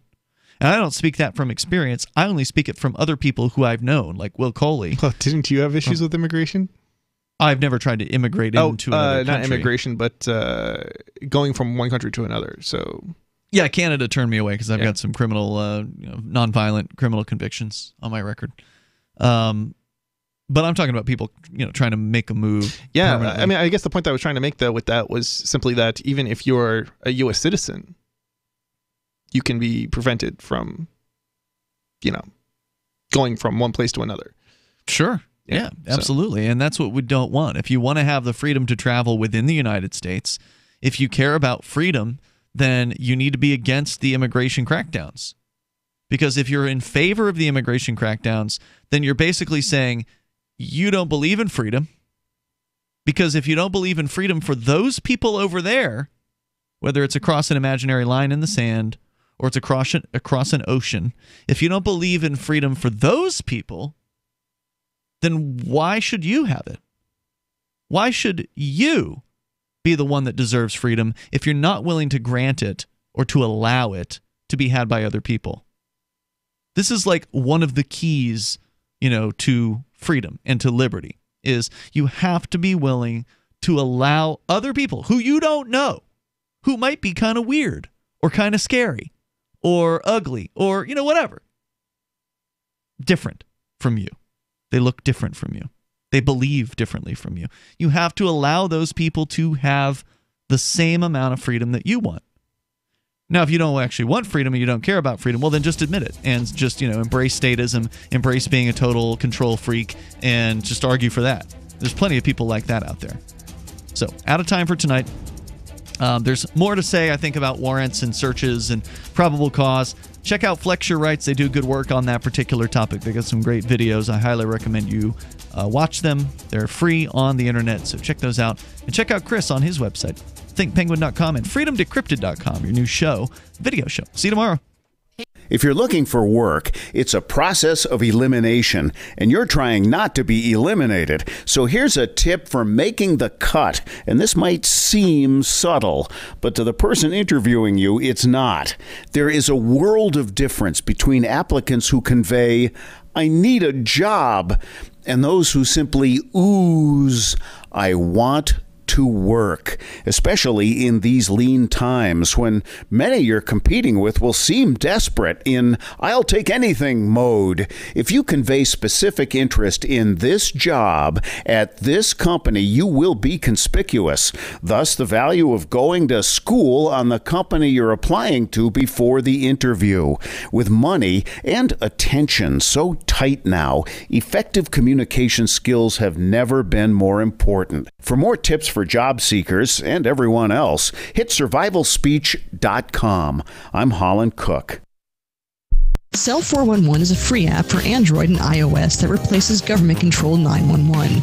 Cell 411 allows you to preset a group of friends or private organizations to show up in any emergency. Cell 411 is a nightmare for the state because it proves their so-called services aren't needed. Cell 411 has had thousands of installs, and of course it's covered by the BIPCOT no government license. Cell 411 because your friends won't shoot you when you're in trouble. Without the government, who would build the emergency services? You and Cell 411. Get it today at getcell411.com.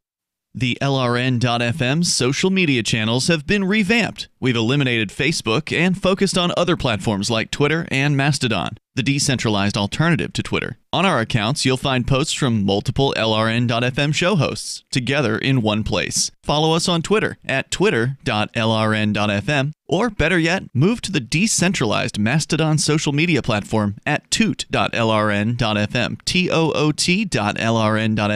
I think you'll like it. The latest episode of Declare Your Independence is next, after the news, here on the Liberty Radio Network, LRN.FM.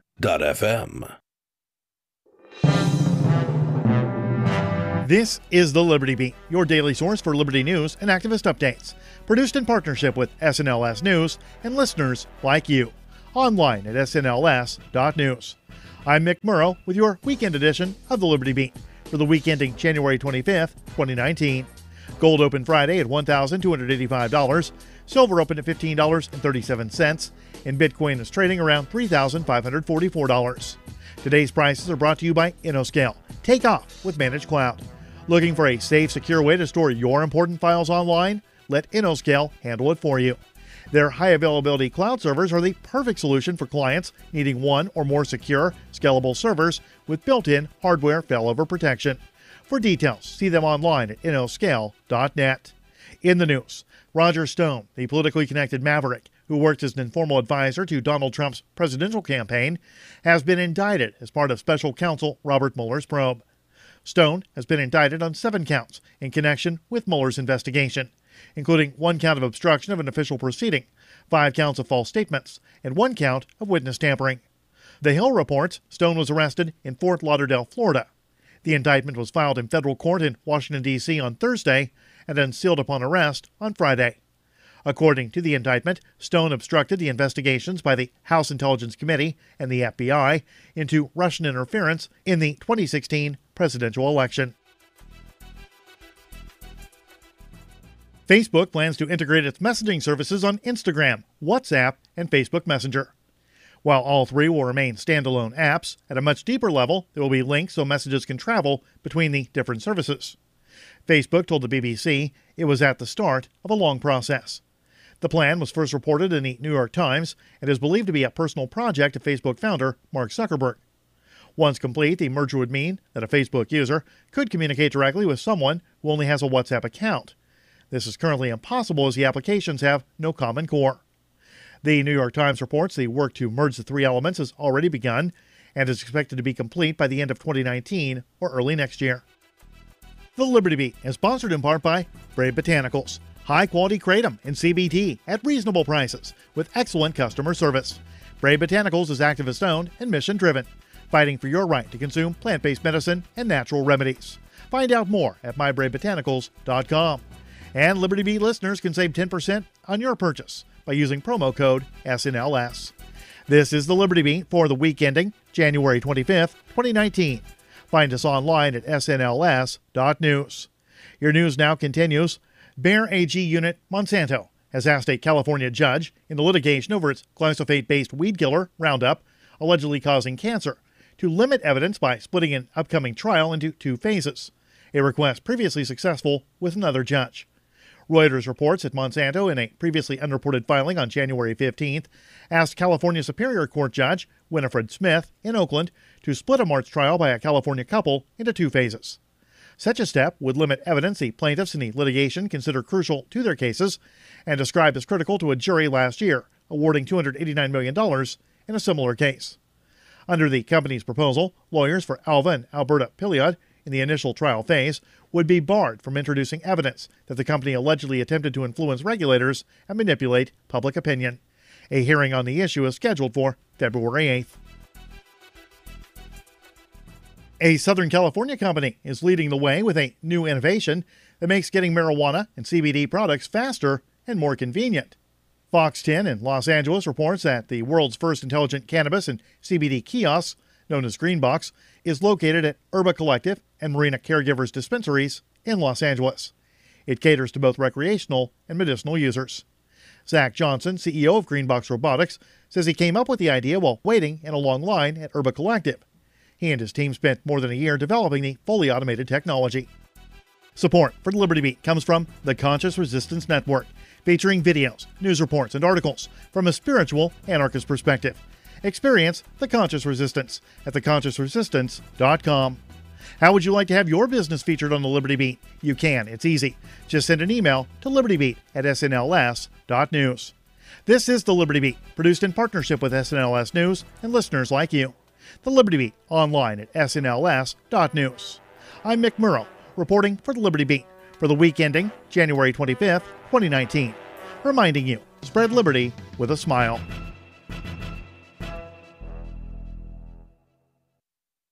The Princeton Medical Institute has found that the most common deathbed regret, more than losing contact with family or spending too much time at the office, is never having sprayed a fire extinguisher all over the place. Similar themes emerged in our interviews with dying patients. Some wished that they'd taken more risks. Others wished that they'd lived a life truer to their dreams.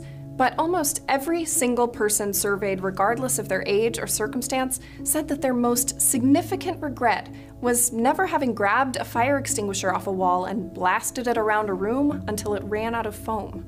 I've lived a good life. I was a nurse for 32 years. I have 3 beautiful children, but I've never smashed my elbow into a glass case, grabbed a fire extinguisher, and gone whoosh over everything. This is the Onion News Network. And now, live from the studios of Freedom's Phoenix, Ernest Hancock. Believe me when I say we have a difficult time ahead of us.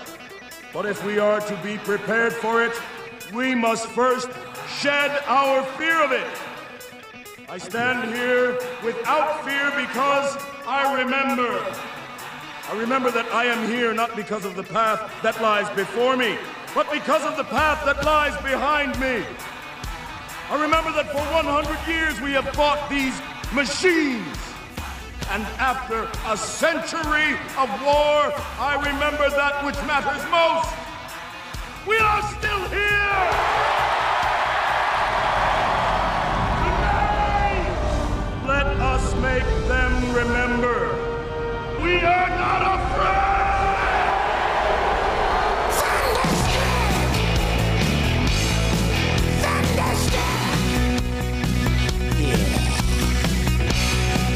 Yeah.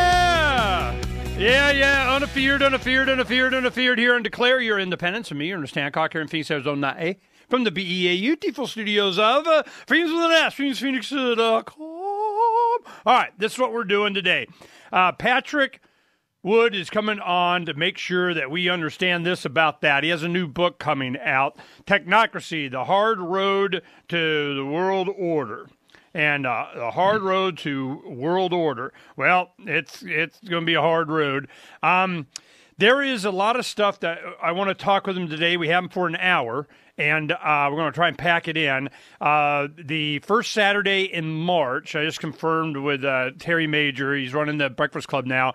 And Terry is got it all set up for us, Patrick, that you and I can do it. Did you confirm with them? Are you going to be able to do that? I haven't confirmed with him yet. I haven't talked to him yet either. Okay, well, let's see if we can do this because I'll give a presentation if I have to, but, I'd really rather do it with you and promote your book and such and have some book sales in there. He's going to have a table for you and everything. But we're also going to put up on the screen, they got a big, giant screen TV there in the room, and we're going to go ahead and present a lot of these documents and talk about the history of. What happened, what prompted this is, fortunately, we had talked about it before, and I had a friend of mine go and find these documents. I said, I don't have time. Go, and it was a thing. Maricopa County elections. He goes to Secretary of State. He goes to the archives here, there, so on. He found it in Mesa somewhere, of all places. And they had the actual draft of the Maricopa County Charter. And I knew, and it was 95 that they had the election. And November of 95.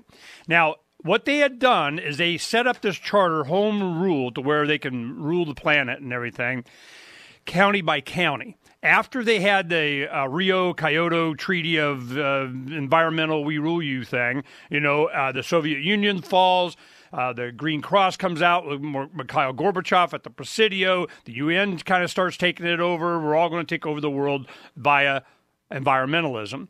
And I remember at the time at the Breakfast Club in the mid-90s, they go, look, man, this is how the new socialist flagship is environmentalism and all this sustainable development and everything.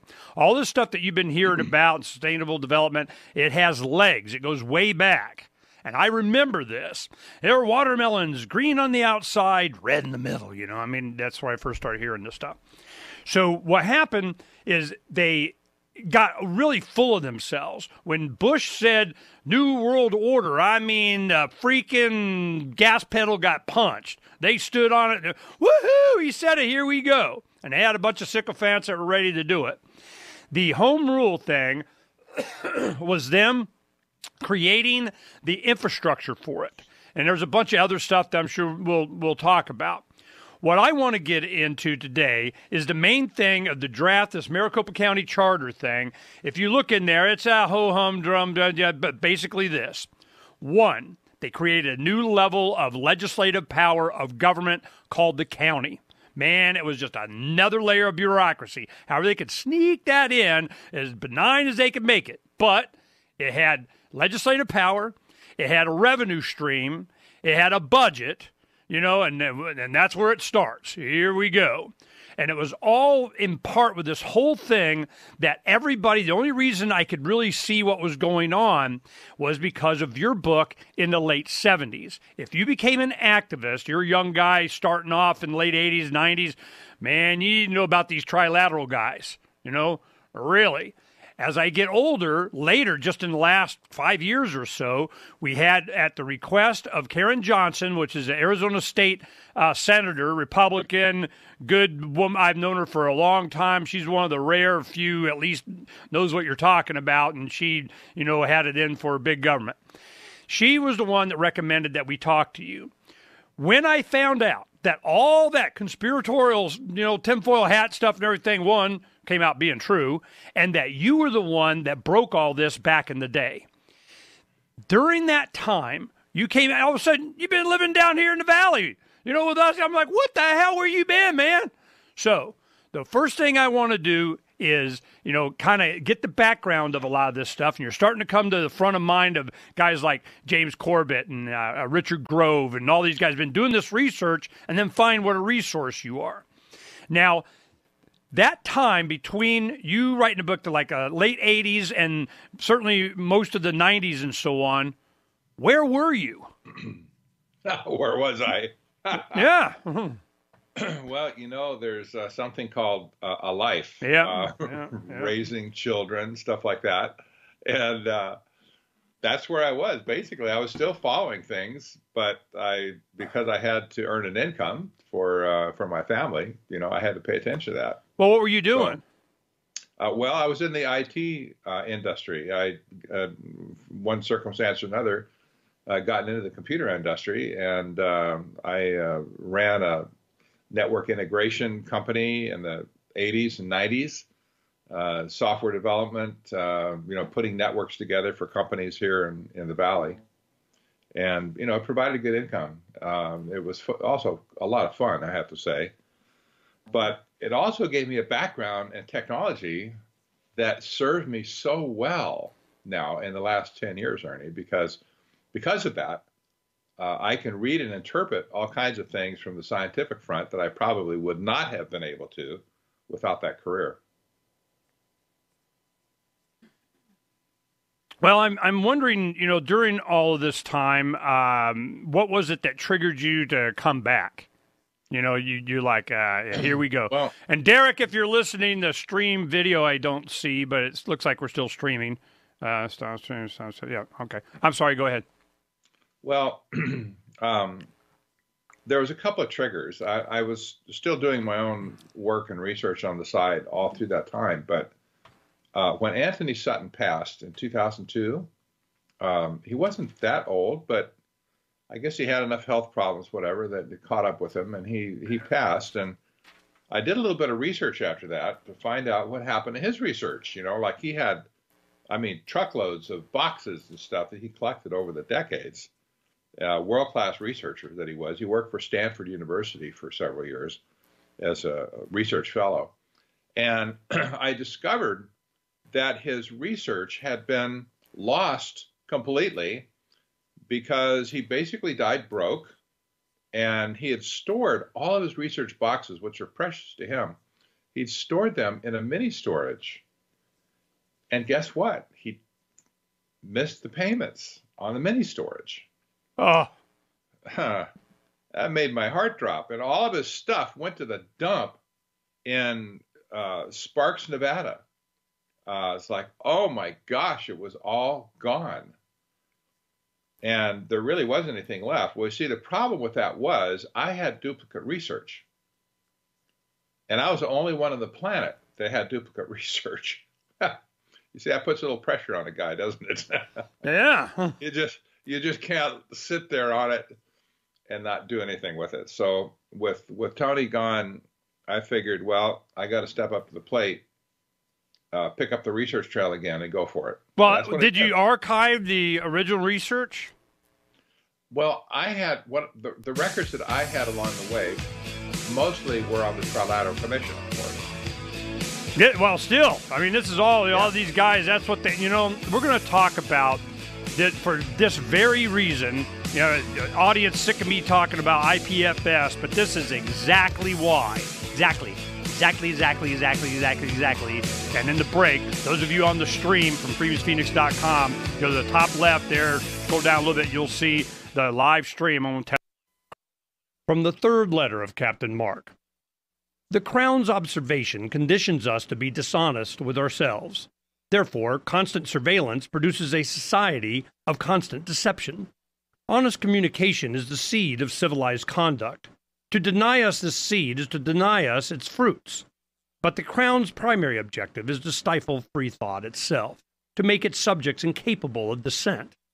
Seasoned pirates have always encrypted messages and codes and ciphers, so intercepted transmissions were incomprehensible. But today the Crown possesses advanced tools of pattern recognition that document, profile, and predict our every move. Today, piracy requires hailing frequencies completely invisible to the Crown. We are tired of poltergeists in the static. Looking for a community of like-minded scoundrels, or just want some swag to let the Crown know what you think of it?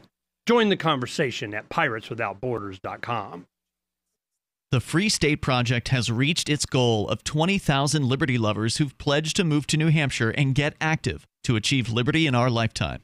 Perhaps you're trying to figure out what part of New Hampshire should be your destination. If so, consider Keene. You'll find more than 150 reasons to move to Keene at move.freekeene.com. Keene is famous for its historic, publicity-generating activism, as well as being the liberty media capital of the world. It's home to freekeene.com, New Hampshire's destination for liberty activism, news, and opinion. For years, we've been compiling over 150 reasons to move to Keene at move.freekeene.com, where you'll learn about some of what's happening here and what makes Keene a great place to live. If you love liberty, you'll probably enjoy anywhere you end up in the Shire. But do your due diligence first. Please visit move.freekeene.com for the full list of over 150 reasons to move to Keene. That's move.freekeene.com.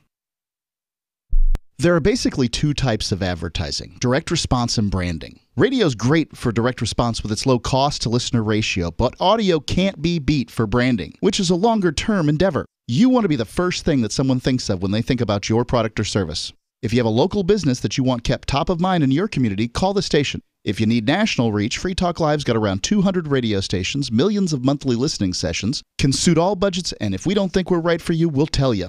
Email me, mark@freetalklive.com.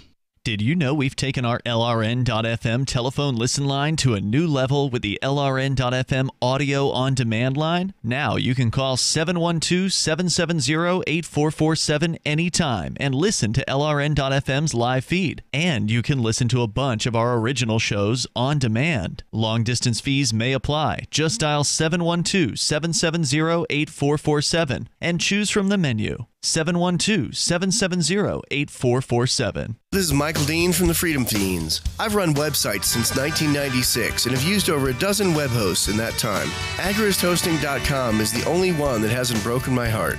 Agrist Hosting's uptime and service is stellar, and their DDoS mitigation is the best I've seen.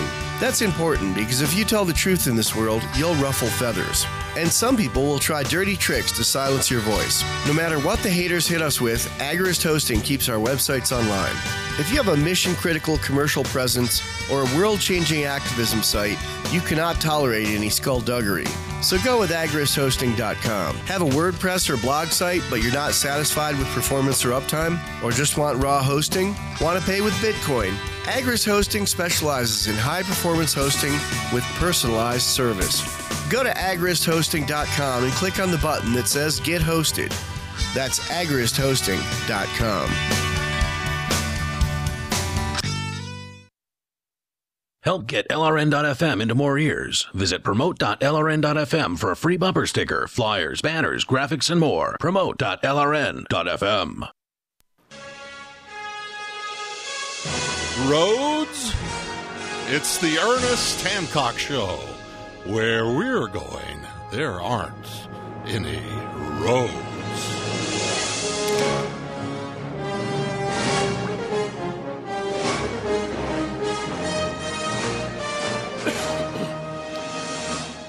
Patrick Wood, technocracy.news, technocracy.news. You'll see a lot of his stuff up on Freedom's Phoenix. We, make sure that he gets a play. I mean, I'll put every single thing that he has up there, but, a lot of it.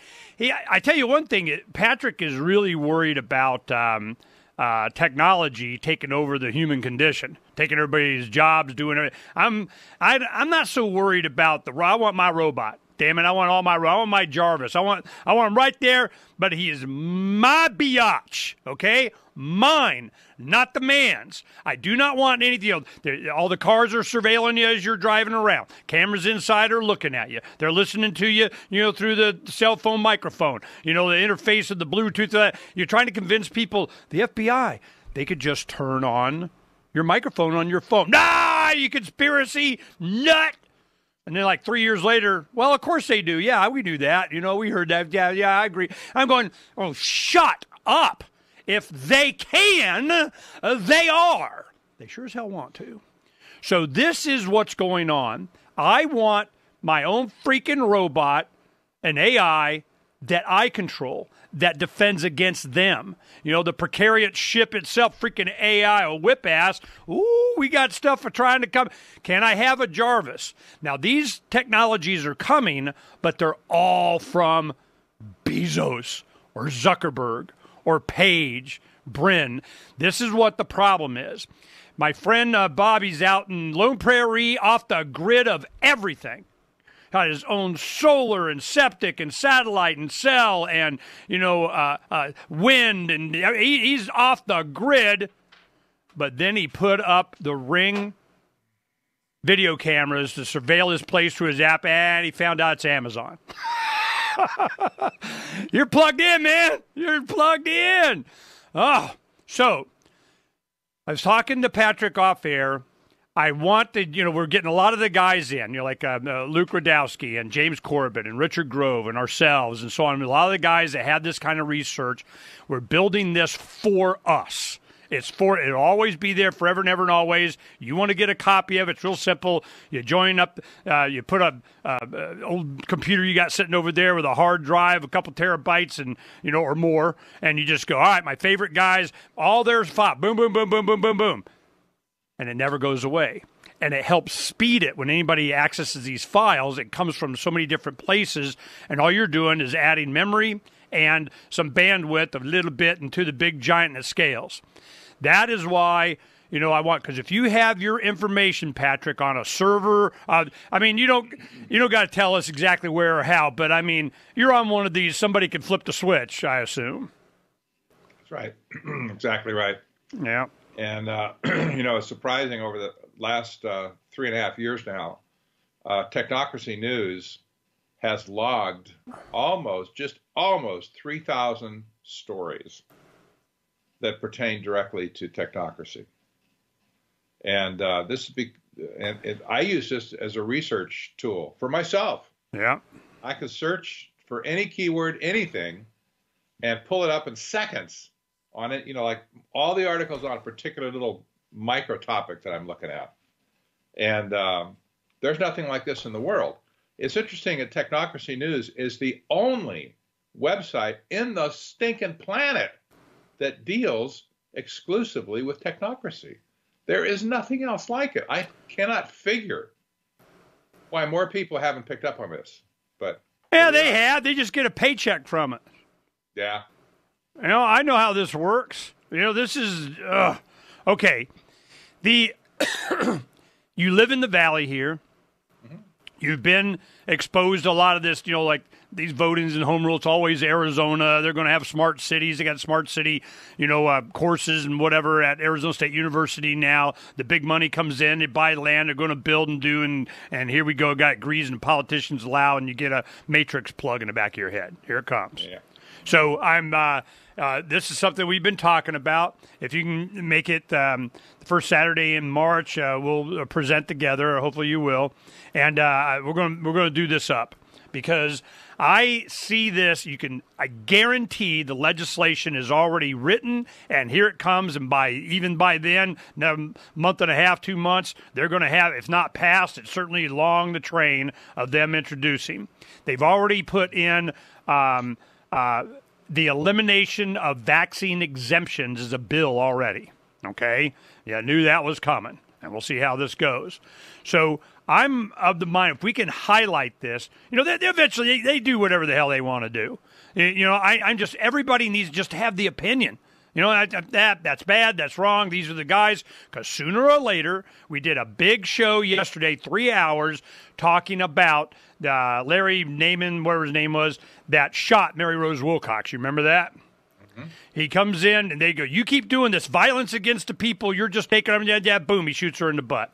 He goes, they have a vote. Mary Rose Wilcox is there a few days ago. City of Phoenix spent another couple $100 million, and they're going to refurb the basketball stadium. He goes, hey, I've been out of jail a few years. I did my 12 and 15, and I'm here, and I'm the one that shot Mary Rose Wilcox sitting right there. I shot her for exactly this reason, okay? You guys are perpetuating violence against the public, blah, blah, blah, blah, blah. The police wanted to have a couple words with them, okay? But this is, and I remember the articles and the stuff that happened then. We're building up to, I can feel it, we're building up to this kind of thing again. Will there be some kind of resistance? Just non-compliance is all I'm looking for, and being knowledgeable of what's happening. Now, what's the material that you have that you want to share in your new book? Tell me about the technocracy, the hard road to world order. What's new in there? Well, my first book, Ernie, which was